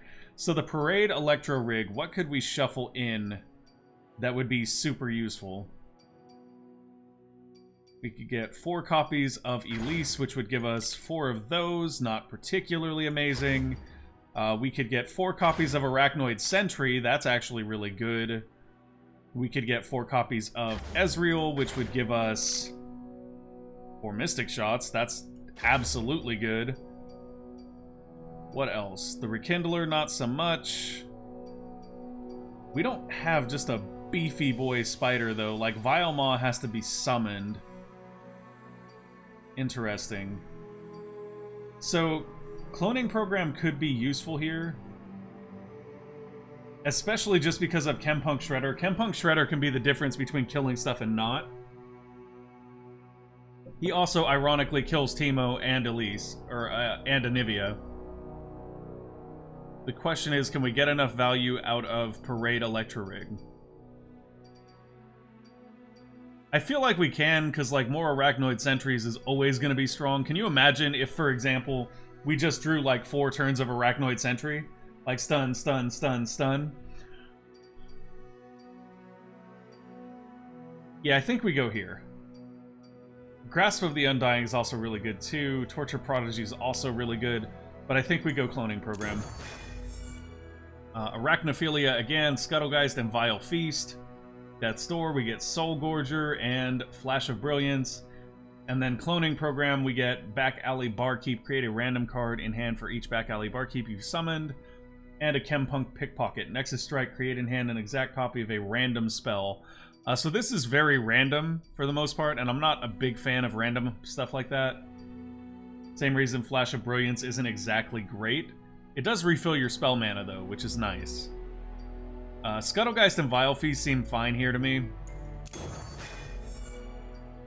Jury Rig. When cast or discarded, summon a Scrap Scuttler. Is a Scrap Scuttler spider? This should be a Robo Spider. Come on. What? What did I do wrong, Game Goon? What? It's probably too late. What were you going to tell me to take? What were you going to tell me to take? Now I'm worried we missed it. Ravenous Butcher to play me, kill an ally. No. Glimpse Beyond, kill an ally to draw 2 cards. Yes. Yeah, exactly. Which is why I'm, like, not a fan of those random spells and I didn't take them. All of your spells and skills deal 1 extra damage from Funsmith, and then Chempunk Shredder. I believe this is a skill. Ooh. Funsmith and Chempunk Shredder is a nice combo. So we can definitely do that. Yeah, Piltover and Zahn have a couple of random cards, but it's still nothing comparable to, like, generate a random 6 cost out of nowhere. Like, I literally... Okay, so Game Goon, I watched somebody stream Hearthstone yesterday, and I literally watched them be completely winning the game, and the other player played, like, a 6-cost card that generated a random card from a different class, and it turned the entire game around, and they won. So, like, an entire game worth of being in control and winning goes away because somebody randomly got lucky. Like, that'll irritate me. And if that ends up being the way this is, that'll irritate me too. Play me, kill an ally. That's actually not terrible, because if we kill an ally, it helps us trigger our... What is it? What is the name of the card? It helps us trigger the thing that spawns the big boy. I can't remember the name of it, though. It's in here somewhere. Fresh Offerings. Yeah, so Ravenous Butcher helps us trigger Fresh Offerings, and Glimpse Beyond allows us to kill a garbage, like, little free spider we got to draw 2 cards. I think that's pretty strong. And I think this combo is too expensive. Yeah, I think that's what we're gonna do. Yeah, that kind of stuff really bugs me. Like, I'm not a big fan of that type of gameplay. Scribe of Sorrows. When I'm summoned, create a copy in hand of an ally that died this game. And then Glimpse Beyond again, which lets me draw more cards. So drawing cards to kill a weak little spiderling that we make seems very, very powerful, but so does getting more Arachnoid Sentries and another Crawling Sensation. Even this Arachnoid Horror and Flash of Brilliance could be okay. Flash of Brilliance is not something I want to play, but it's something that we could potentially take if we want the Arachnoid Horror bad enough. I feel like Arachnoid Sentry is probably better, though. And Glimpse Beyond just seems really, really good as a draw card. Like, ridiculously good as a draw card.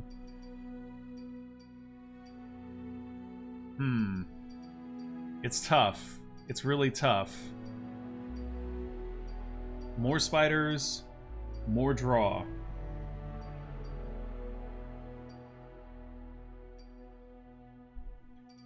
I feel like draw will give us the card advantage to really lay people out, especially late game. Like, you gotta think about it this way, right? Late game, we have 10 mana, but our hand is mostly empty, right? We Glimpse from Beyond, we destroy a spider, we draw 2 cards, we happen to draw into Brood Awakening, we win the game. Yeah, exactly. I mean, there's randomization in draw, and that's enough randomization. It's crazy when you're like, this card randomly generates any card from a pool of like 140 cards. That's crazy. I think we're going to go here. We're going to get another Glimpse Beyond, because that's just really, really strong. Stirred Spirits, grant my supported ally +2/+0, and Ephemeral, Mark of the Isles. That's more Ephemeral. Decisive Maneuvers here, once again. Stun an enemy, give allies +2/+0 this round. Helps us finish. I think we can definitely make use of that, and the Legion Drummer gives one of our spiders quick attack. It's not super within what we're doing, but it is sort of playable for us. I worry that I picked too many that are outside of spiders now, and it's going to stop giving us spiders. That would make me sad.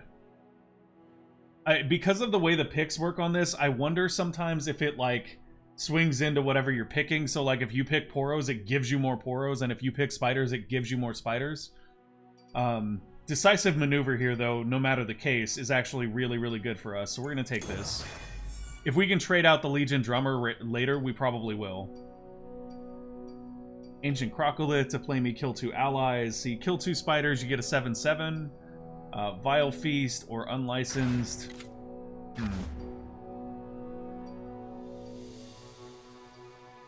Mark of the Isles and Ancient Crocodile both seem kind of strong. Mark of the Isles, another one of those cards that can help us trigger the big boy spider, and Ancient Crocodile can kill a couple of spiders as well to do that trigger. So that's not a terrible idea. And I worry that if we get too many crawling sensations and too many hapless aristocrats, like we've already got 2 of them, if all we have is these low drop cards, we're gonna have problems. And our curve is pretty low right now. We actually don't have anything at 4, so I think we'll go for Retribution here. Yeah, we should really be aiming to get a few more 4 drops here as soon as we can. Legion, Marauder, and Might. Give an ally +3/+0 and Overwhelm this round. Legion, Marauder. Grant all allied Legion Marauders everywhere +1/+1. Not super great here. Tortured Prodigy is a 5-drop. When an ally dies, refill your spell mana. Also not super amazing. Summoning 2 Scrap Scuttlers isn't a big deal for us. If they were spiders, it'd be a big deal. I feel like here, Mark of the Isles and Scribe of Sorrows is just better. So we'll go with that.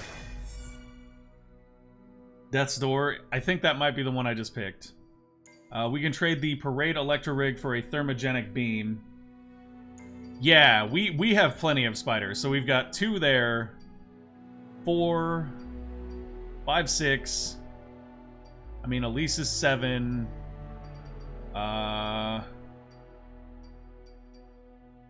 8, 9, 10, 11, 12, 13, 14. So we got about 14 spiders in our 16 units. I think we're gonna kind of be okay. When I'm summon a spiderling. Ooh, and we can trade this for this easily. I don't like Unlicensed Innovation that much. We could also trade a Ravenous Butcher for a Glimpse Beyond, which is pretty good. I think we'll do this. We'll trade this for a House Spider. Although we're already really heavy in our 2-drops. It is 2 spiders, though. It is 2 spiders. And this thing is... It's a beefy, but it's kind of clunky. Yeah, I think we're going to do this swap. We're going to do this swap so we have a few more spiders. Okay, but for real, though, I'm going to go grab coffee. I'll be right back. Give me 1 second, guys. Coffee and then games.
Okay, we're back. We have the precious nectar of life coffee. We're ready to go. Let's spider some people. We gonna be Spooter Man this game. Well, Spooter Woman. Elise is Spooter Woman. She's also incredibly hard to play as a jungle. Like, I'm not good with her at all. I know she's good, I'm just not good. Well, I am good, I'm just not good at the game. She's easy. Dude, whatever. I hate the ones that transform. It's hard to play the transforming ones. Like, even Rek'Sai, like, I struggled with at first because of the whole, like, digging underground and having the ability swap. She's easy. Everybody's easy to you, Game Goon. You're actually good at League. Patch day tomorrow, can't wait. Yeah, we'll have to play some. And I should actually be able to, because I won't be on my sleep super early, so I can record Legends of Runeterra's schedule. We don't want a Legion Drummer at 2. That's actually not a great card, because we want it to support an ally. Could use it after we play this, but that's still not... That's kind of awkward, basically. So let's do those swapped, because this is a great 3-drop. Glimpse Beyond is okay as a 2, but we do want, like, a 1 or something. Wow, so we got a Scuttlegeist. Awesome. Thanks, game. Exactly what I wanted. I was hoping for the 1-drop that, like, when it dies, you get a Spiderling, because then we could have gone 1-drop, Glimpse Beyond, draw 2 cards, get a Spiderling. Hey, there's an Elise, though. There's an Elise, though. Live with that. I know what lurks in the shadows. I know you do, Elise. I know you do. You will lurk in the shadows. So the chance of them playing something that can actually block her here is pretty slim. And then they do it. So, we're not going in with Elise, because if we do, she'll just die. Makes me kind of wonder about Elise as, like, a champion. That's legitimately one of my concerns for this deck, really, is that Elise is only 3 health and she basically can't go in. But when she attacks, she summons a Spiderling, which doesn't help us in this regard. Okay. Let's see. So we can copy in hand of an ally that died this game. Nobody's died this game. Put Ezreal out, but that's not really that great. Let's go with Arachnoid Sentry here, and we will stun that guy. So if they want to go in, they have to go in with her alone, and then we can block it. So much about not playing that card early. What card? The Arachnoid Sentry? It's not about not wanting to play it early, it's about not wanting to play a 3-drop into a 2-drop. You want to play a 2-drop into a 3-drop, which is what we did. Not a 3-drop into a 2-drop, that's like awkward. So now we're at 4 mana, and we are on the attack, which means that we've got a couple of different options here. And they're not bad options, they're actually really good options. I think we go Hapless Aristocrat Ezreal, or even just Ezreal here. They don't have anything that's elusive, so they can't block him. Let's see all of it. Oh, the card they played was the one you re-rolled. Yeah, it's awkward to play that on turn 2 because there's nothing to support. Oh, it is a great day for a reckoning. Oh boy, that Arena Battlecaster is an interesting decision. Actually, we don't need to do any of that right here. We can just go in with Ezreal, get in for 1 because they can't block him, and then that'll give him a Mystic Shot? Yeah. Oh, this is so good. This is so good. Watch this.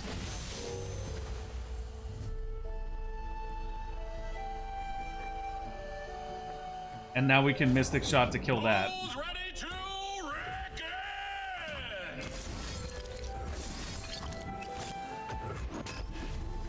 Bye. Firing. Ezreal is awesome. Okay, so work with me here. If they don't have somebody that's elusive, The finest battlecaster in Noxus steps up.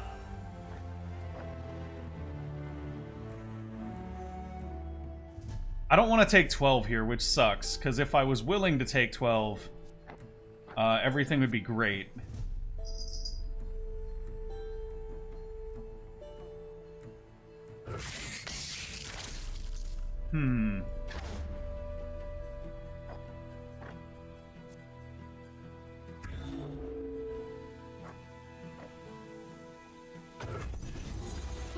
I'm gonna take 8 here because there's no options.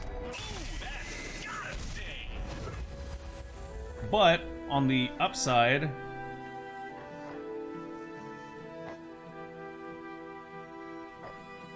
I'm also gonna do this. Bye.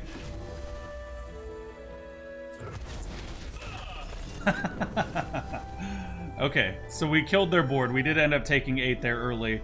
Anyways, Ezreal's awesome because if they don't have something elusive, he just keeps hitting them and you just keep getting a 2 damage kill spell.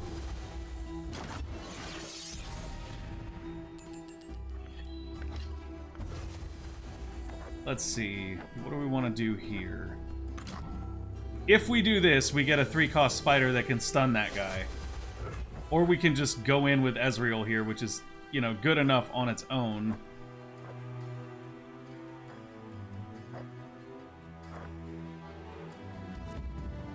Stop bragging if you can back it up. If we do that, then we can Mark of the Isles this guy, and he will basically just wreck that. Yeah, let's go for that. No blocks? Alright, that works for me too. Okay, so they have 6 mana left to play cards.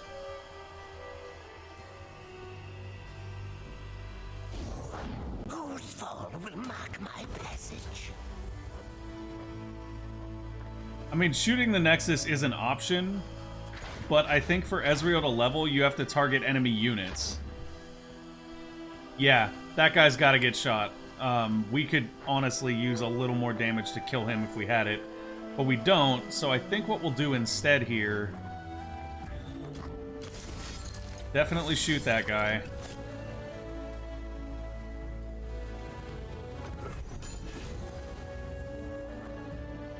Charged!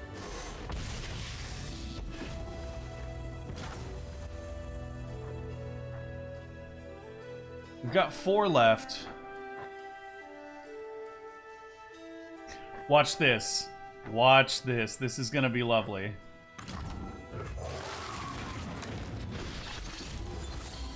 We're gonna stun him next round.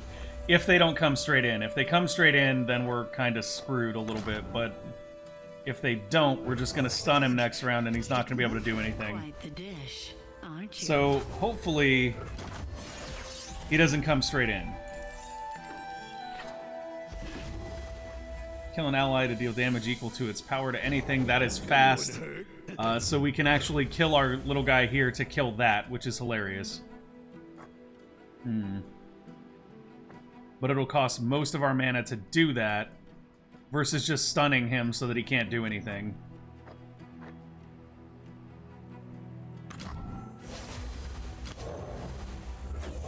Such pretty poison. Okay, we're just gonna stun him.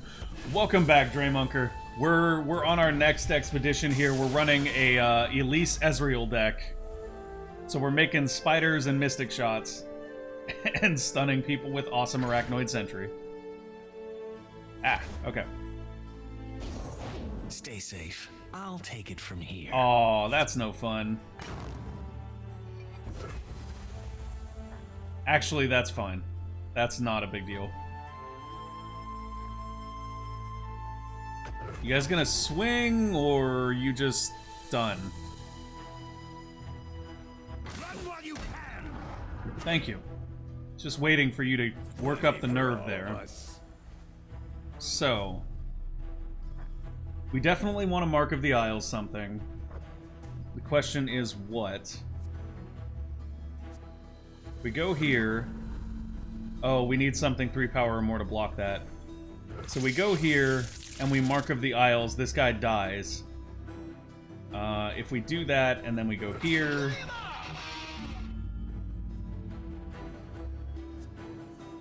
Ooh, no, because we don't want to give him Ephemeral. End up eating 3 here no matter what we do. Unless we use Atrocity, which we don't have the mana for. Yeah, this is fine. Let's do this. Actually, pull that back.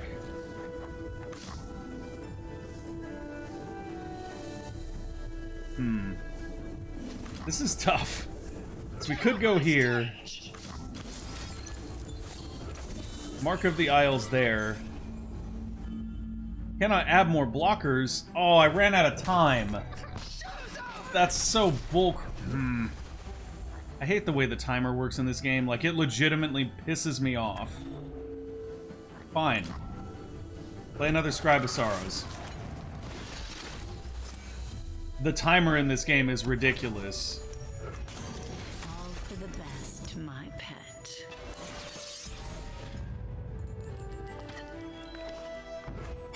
You gotta keep your eye on it, yeah. It's not like it's a new game and this is the beta and people might be learning it or anything. Like, no. That just, it's super frustrating to me.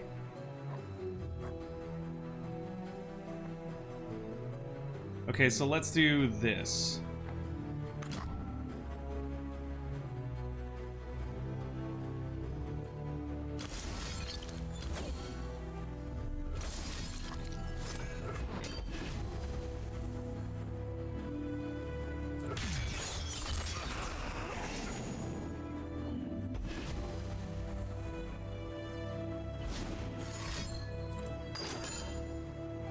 Oh, they're gonna stun Ezreal.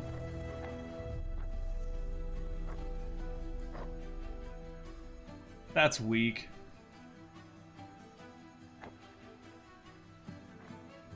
Fine. We have 5 already, jeez.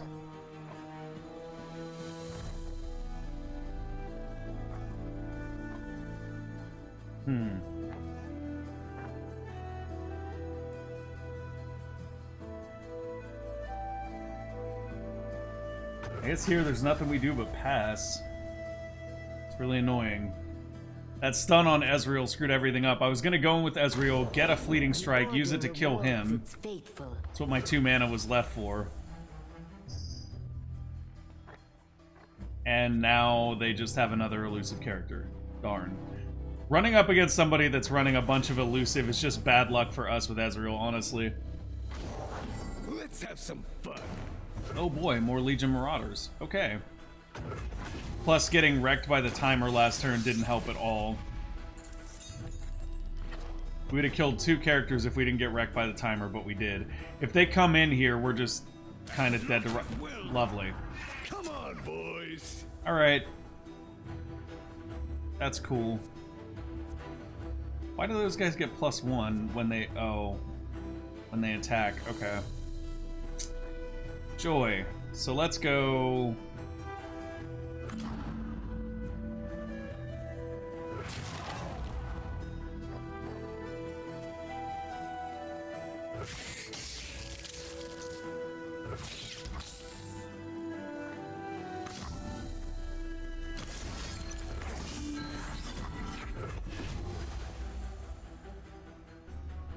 Okay. It's the best we can do here. I had hoped to keep those spiders out so that we could level Elise, but no such luck. Oh, that sucks. In response to that, we'll draw 2 cards. Oh, alright, Anna. Later on, have a good rest.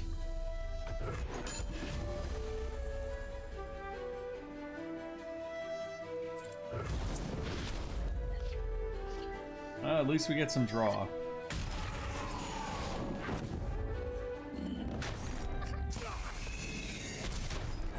So young. Yeah, this is not not going to plan in any way. However, that doesn't mean that there aren't opportunities here, because there are. They grow up so fast. Play that. The dark beckons.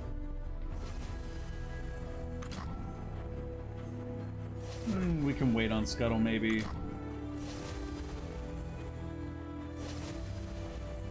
I don't know if we want to play that yet.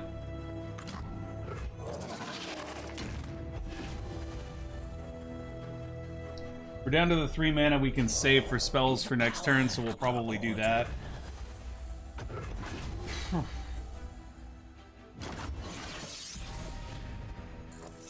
Definitely want to hit Decisive Maneuver here. Oh, lovely. Okay. You have 3... At start of the round, you have 3 other spiders. That's annoying.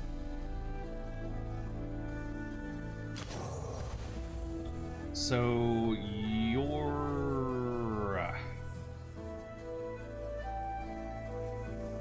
you're out of this. Pretty poison.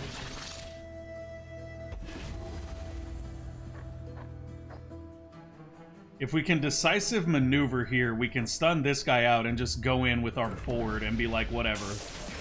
At that point, I don't even care. Like, we're just gonna get in for as much damage as we can.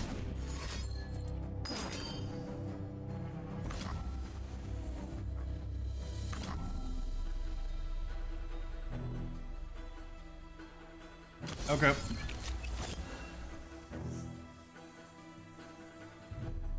Wait, what? Oh, I have to stun something. That's right. Stun... that.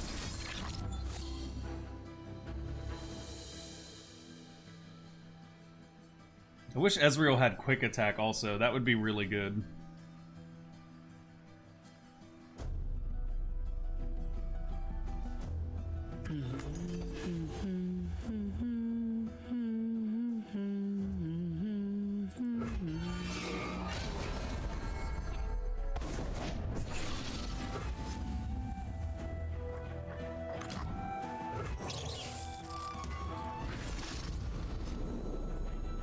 Why does that not get the +2? It's supposed to give it to all allies this round. Give all allies +2/+0 this round. All allies, not the ones that were in play. So that's kind of... but whatever.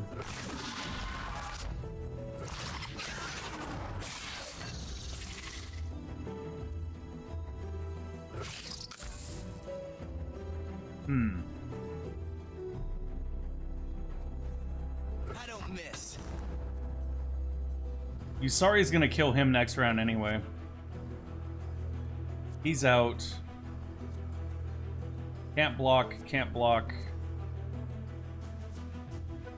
Well, they can block the Spiderling because that spell doesn't work like it reads like it does. Stuff, but could you maybe speed things up a little? Oh my god, I'm never picking Ezreal again.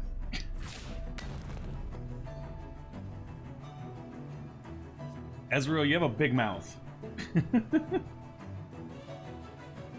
Yeah, I made some definite play errors this one. I guess it's the first one we played with this deck, so it's kind of okay. That's kind of weird, though. That's something I should make a note of to give them feedback on, because it's weird that it says give all allies this round, and then it doesn't apply. Very well.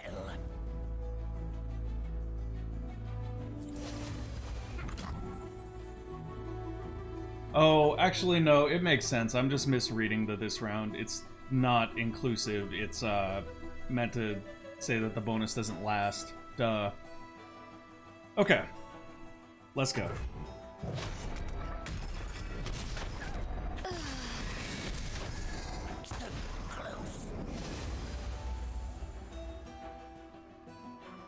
Well, that wasn't such a terrible exchange. Kill a damaged unit. Lovely. That's great. Okay. Let's put down Parade Electro Rig because we have the mana to. I guess we'll shuffle 4 copies of Arachnoid Horror in. But that only works when you're attacking anyway because support is only when you're attacking. Okay, so now that's not going to do anything because I'm bad at this game. Lots of mistakes being made. Ooh, Crocolisk's nice, though. Shh, quietly. Something for the road. So that means I'm dead, because they have 2 elusives and I can't block either one. Okay. We are forged in war. Those who have what's left, plenty for all of us.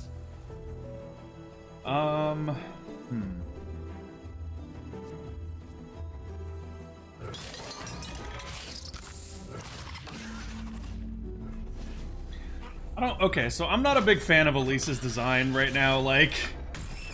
She's super fragile. Her fearsome doesn't really do anything.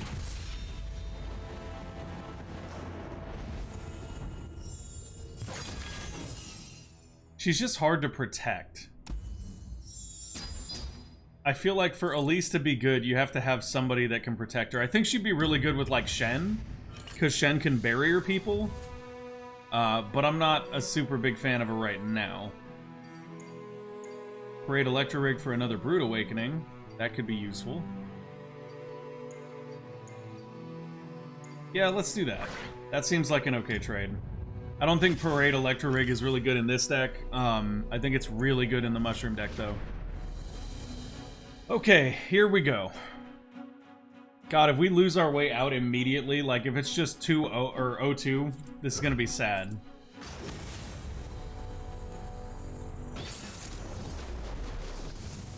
We swung super hard into spiders, though. We did.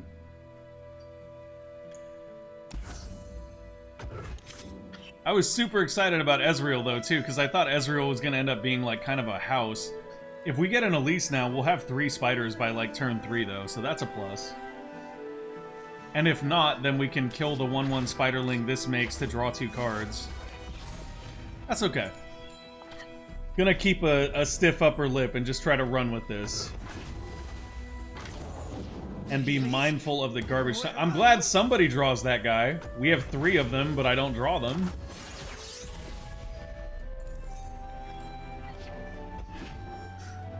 Brood Awakening.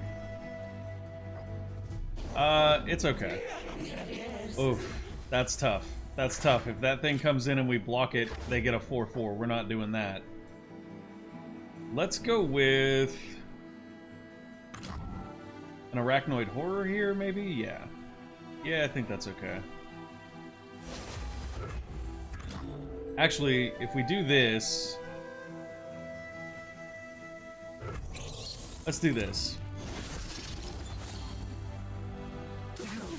We're absolutely not trading with that guy, because that'll just benefit them. If we trade here, it also benefits them, though.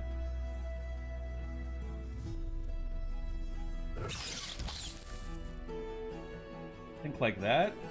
Yeah.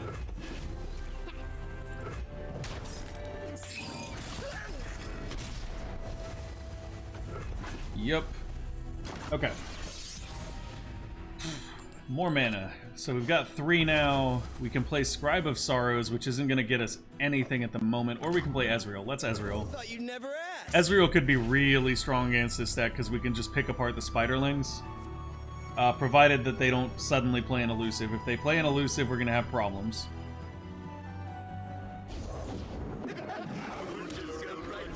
Grant my supported ally +2/+0 and Ephemeral.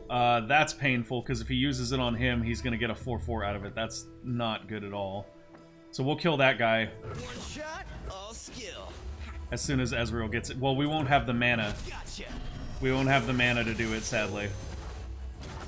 If we did, I would kill that guy, but that's not an option, so... Uh-oh. They're going to get a beefy boy, and there's not a lot we can do about it.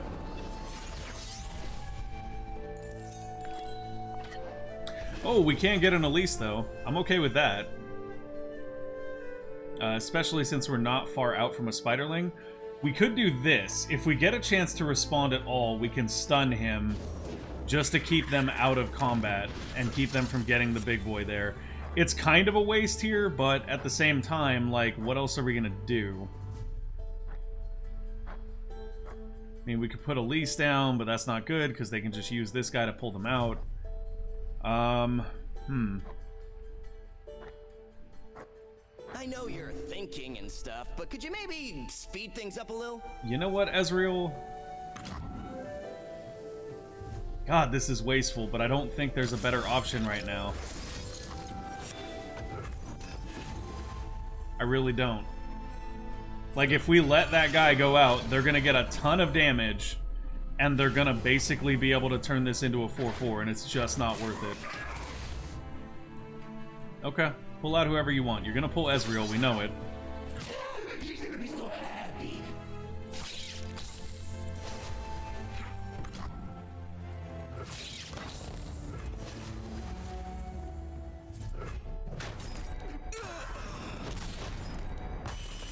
Nothing we could do there. They still have this combo, too, and we have to find a way to deal with it or we're going to be in trouble.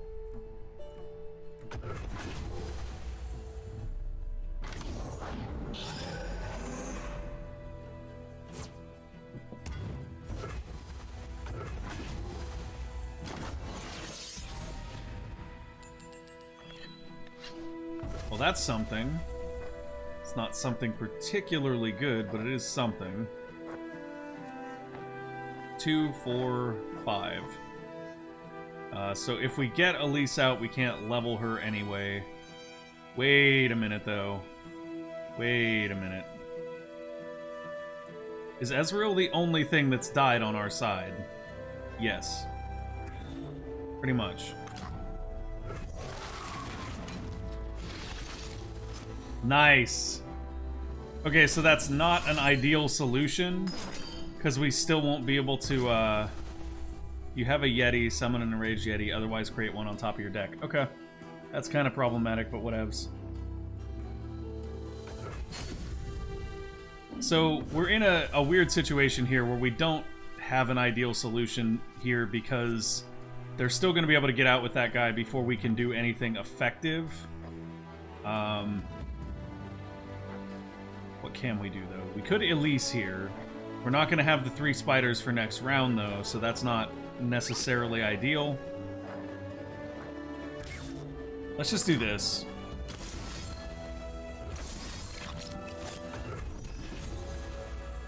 Let's just do this.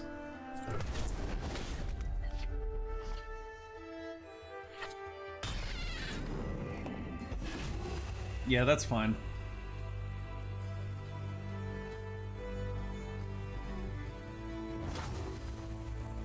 They're gonna get the 4-4 and there's nothing we can do to stop it. But I mean, that's not the end of the game, so it'll be okay. That's problematic too.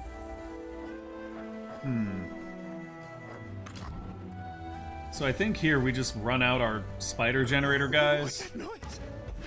And if we can drop Elise at the end of the round when we know we're gonna have 3 spiders left, that'll be a big help for us.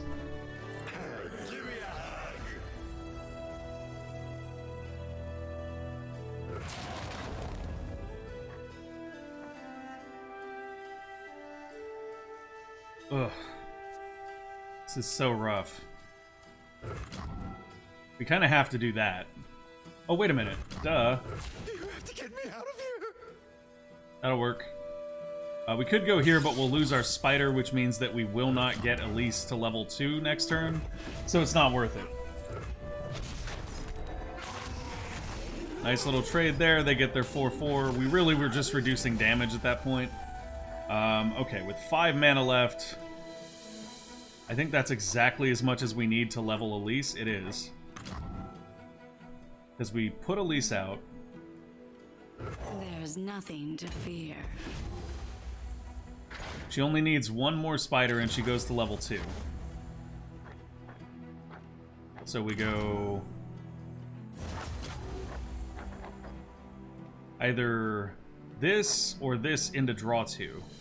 I feel like this into draw 2 is probably better. A pretty present you'll make. And the reason why is because now we're going to have a huge hand and Elise level 2 and spiders. Oh, that's just too good to be true. Can't say it wasn't worth it. Okay, this is going to work. This is going to work. We're going to combo off My here. true beauty. So Elise is turning into level 2. All of our spiders now have Fearsome and Challenger. Oh, and we have a Mystic Shot too, which is nice. But more important than a Mystic Shot, we have Brood Awakening.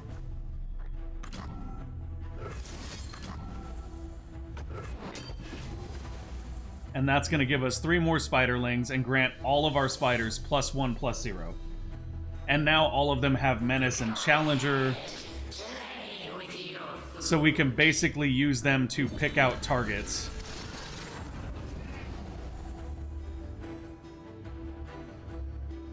That was the whole plan all along. Okay. Everybody in. Everybody has a job to do.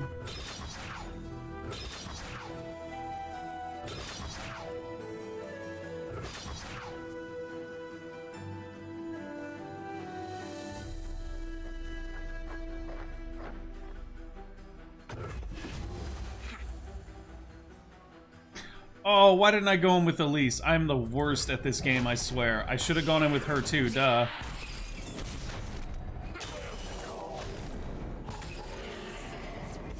I get too obsessed with protecting the champions, which is my own bad play. Like, that really is just me playing badly.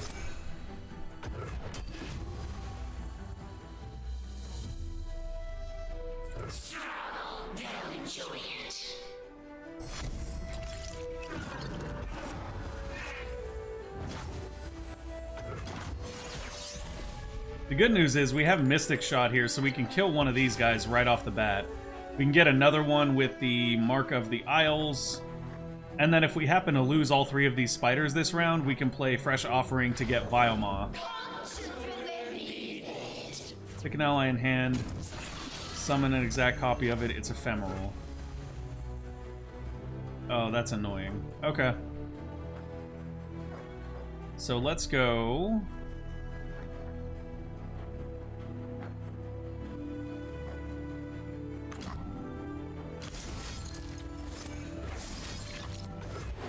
Let's just Mystic Shot that off the board for right now. I think we can still win this. No?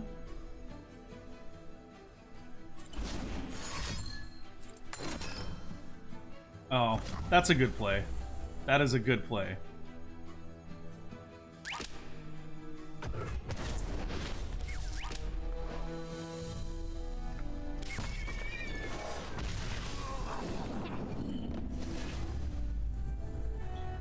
I was trying to use this respectfully, but I think they're like, thinking I was taunting them about killing that thing, but I really wasn't. I was trying to be respectful.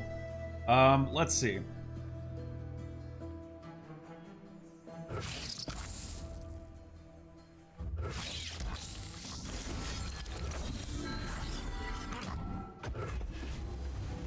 Mark of the Isles here lets us kill this thing, because they're out of mana. Block there ensures this thing dies next turn. Why can we... You can't cast that at this time. Is slow stuff you can only cast on your turn?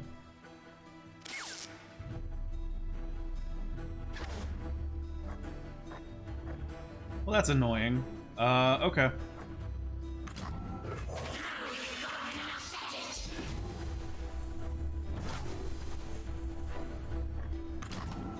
Time for a true display of skill.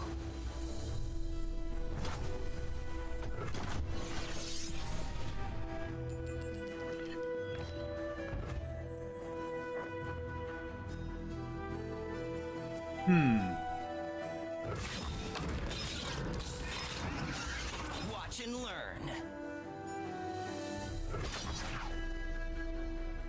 Yeah, I think we just do that. That 6/6 card is powerful. It is, but it's also dead.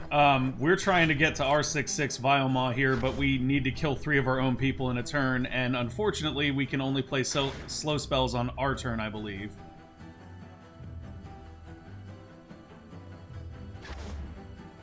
Because we weren't able to play this last turn, even though we had the 3+ allies dead. And Ezreal gets another Mystic Shot, which we can send straight at their life. But we'll wait, because they'll probably... Oh, come on! They're gonna kill all units now. Oh, but that means we get to trigger Vioma, so I'm okay with that. Okay. No! All of our units! Sad times! Wait, Vioma.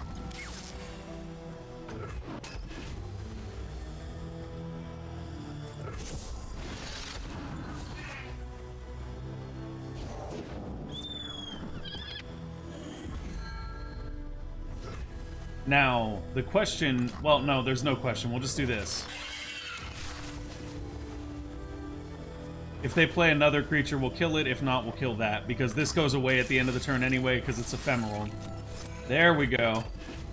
Bye-bye, Hawk.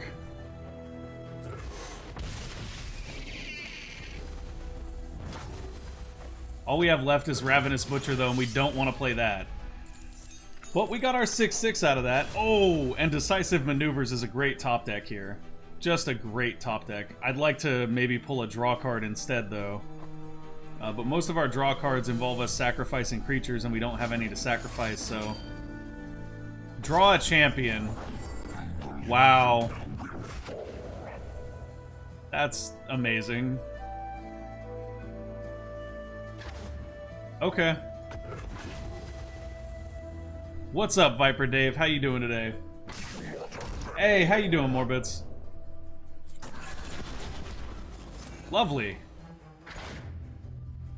Summon 2 attacking Spectral Riders. That's just amazing. So if we block here, we're just basically trading with nothing.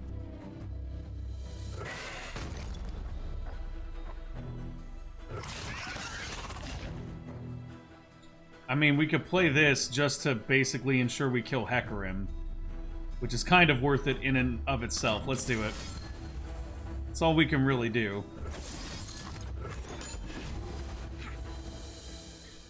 Not sure how stun works in that regard.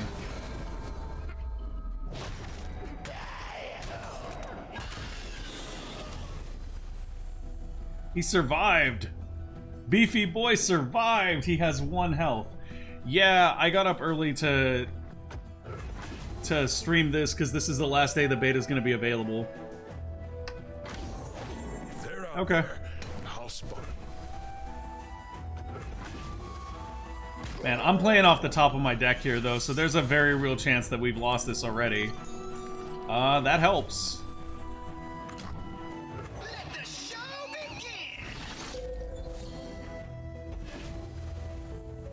Probably could have saved that now that I think about it, but I mean, at this point, we're just trying to get bodies on the board. If we can go in with this and he blocks here, he's just going to get to draw a card that way, though. Well, I mean, if he doesn't play another character, though, then we get in, but the chance of that is pretty slim, yeah. Play me, kill an ally. You're useless, Butcher, you're useless.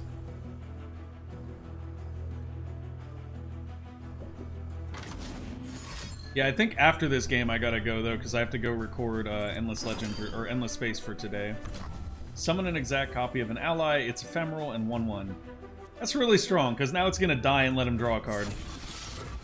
See, we didn't get any of these cool, like,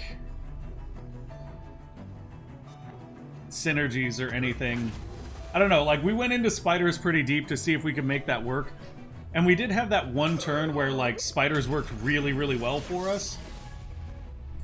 And to be honest, I made a mistake that turn and didn't attack with Elise, or we'd be in a better spot. Like, they'd be at 3 health right now, which we could actually take out. We could have hit 2 more with the Nexus, or the Mystic Shot. So, I mean, we're basically far off because I'm bad. That's what I'm saying. We're far off because I'm bad. That's an interesting little pickup there. Anivia here is a huge problem. Like, Anivia is just ridiculous in this game. Attack and board sweep.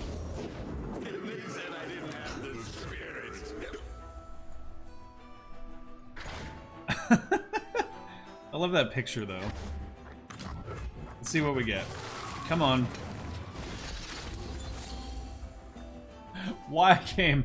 I don't need this now, but thank you. The egg. Did it move? Oh, this is gonna be bad. Anivia's gonna come in and board sweep pretty much everything. Well, she'll get that, she'll get that. We'll have 3 blockers left. We do have a ton of health, though. So we're not out of it just yet. There is a ridiculous amount of meta play in this. Okay. So Anivia's effect here is just gonna flat out kill Spider-Boy. However, he is still considered to have blocked if we put him in front of something, so that's okay. One of these guys, is that the one that dies at the end of this turn? No. Is this supporting anyone? No. Okay, so if it's not supporting, we want that.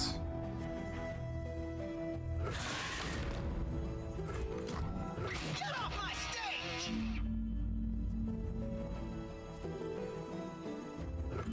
Yeah, let's do that. That'll keep the majority of people still alive. Blow winds and crack your cheeks.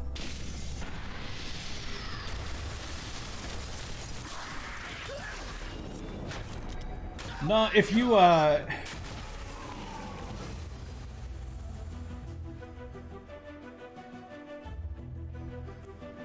if you actually check around, though, Dre, like, this has been out to, like, some of the bigger, like, TCG digital players and stuff, like, the people that do Hearthstone a lot have had access to this for quite a little while, and there are already, like, archetypes forming and things like that. Like the Teemo deck that we played in the first draft is a pretty well-known archetype, for example. And there's like some really cool archetypes with Fiora and Shen, actually. There's a Fiora and Shen deck where basically all you do is you protect Fiora, because Fiora's thing is when she hits level 2 and she kills 4 enemies, you win the game automatically. So that's a nice little thing that's going on. Okay, so if she goes in with someone, they get quick attack, but they're probably just going to block with Anivia, so it won't matter, but at the same time, like, we don't really have anything better to do. Meh. Yeah, I guess we just pass. Yeah, so there's a little bit of a meta forming already, but they're also changing stuff as they go, so, like, we've seen a couple of cards this time that I don't think were in last time. So there's definitely room for things to change, too. Yeah, I think that they'll probably shift a few things. Like, if it were me, personally, I would maybe shift Anivia just a little bit, because she's kind of ridiculous. Like, Anivia is stronger than strong. And the reason why... Hey, Challenger 10, thank you for that follow. The reason why Anivia is stronger than Strong Dre is because, like, it's not the deal 1 damage when she attacks. It's the fact that when you kill her, she turns into Agnivia and just sits on the bench, and at the start of the very next round, she turns into bigger Anivia, who attacks and deals 2 damage to all units. And when she's bigger Anivia, you'd think, okay, well then if I kill her, she's gone, right? No, then if you kill her, she becomes an egg again. So essentially, she does 2 damage every time that she basically gets... Oh, wait a minute, save that. Save that, dude. Defend the Empire! For the Empire! I guess we go like that. Anyways, so you have to kill Anivia so that she goes back to the bench as an egg, and then you have to kill the egg while it's on the bench if you want to get rid of her. Or you can exile her somehow. But that's really it.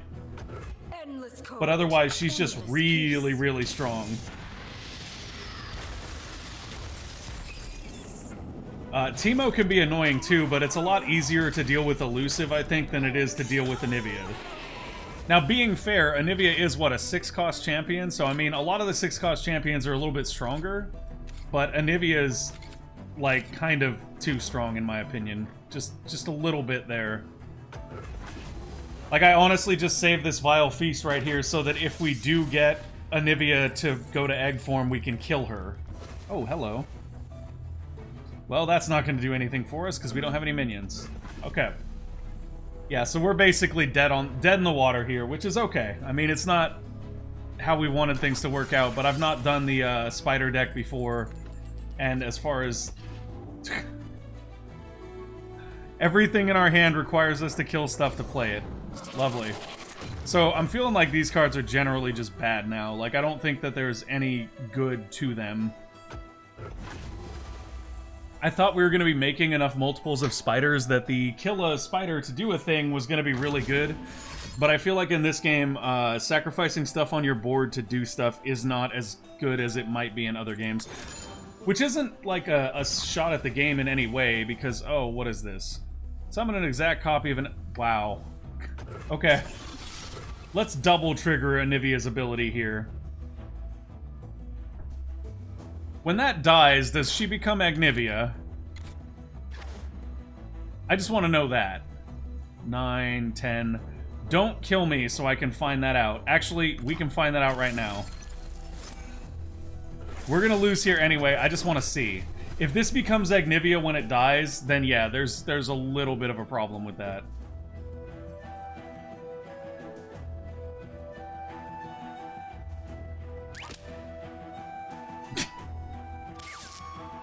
Let's see how that goes, though.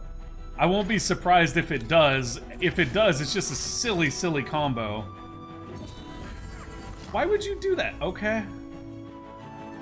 I just wanted to see if that becomes Agnivia when it dies. I bring the storm.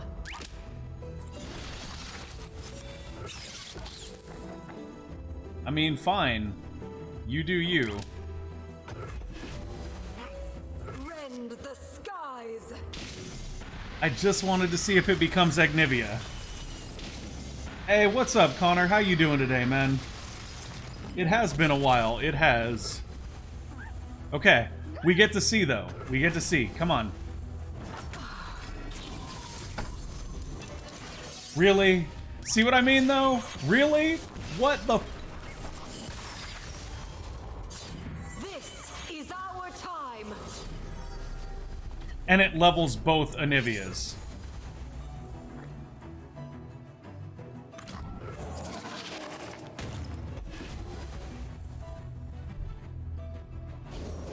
Bring me the calm of an ice-shrouded world. Okay. Okay, Riot, you have maybe made a bad decision here. Maybe just slightly. Just a little bit. Wow. Wait a minute. Oh, man. Oh, if we had one more creature out, we could kill them. Wait, we might be able to. Hold on, hold on. Fingers on the trigger, boys. Fingers on the trigger. There is a chance. There is a chance that we can win. Okay, that's fine. No! It's too much mana. It's too much mana. God, why? If we'd drawn one more character, we could have played the Ancient Crocolith, killed this, killed the character, got a 7/7, played this, destroyed the Crocolith, dealt 7 to their Nexus, won the game. Wait a minute, wait a minute, wait a minute, wait a minute. We still can. No, we can't. Oh, we can't. Darn.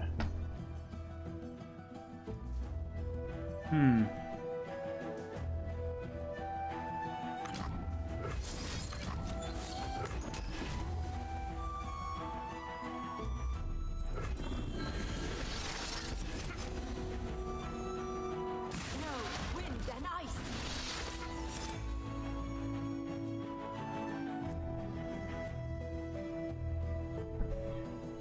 With one more turn, we could have actually won this.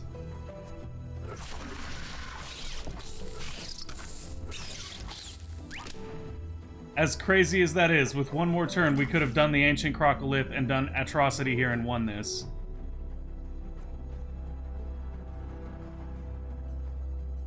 That makes me...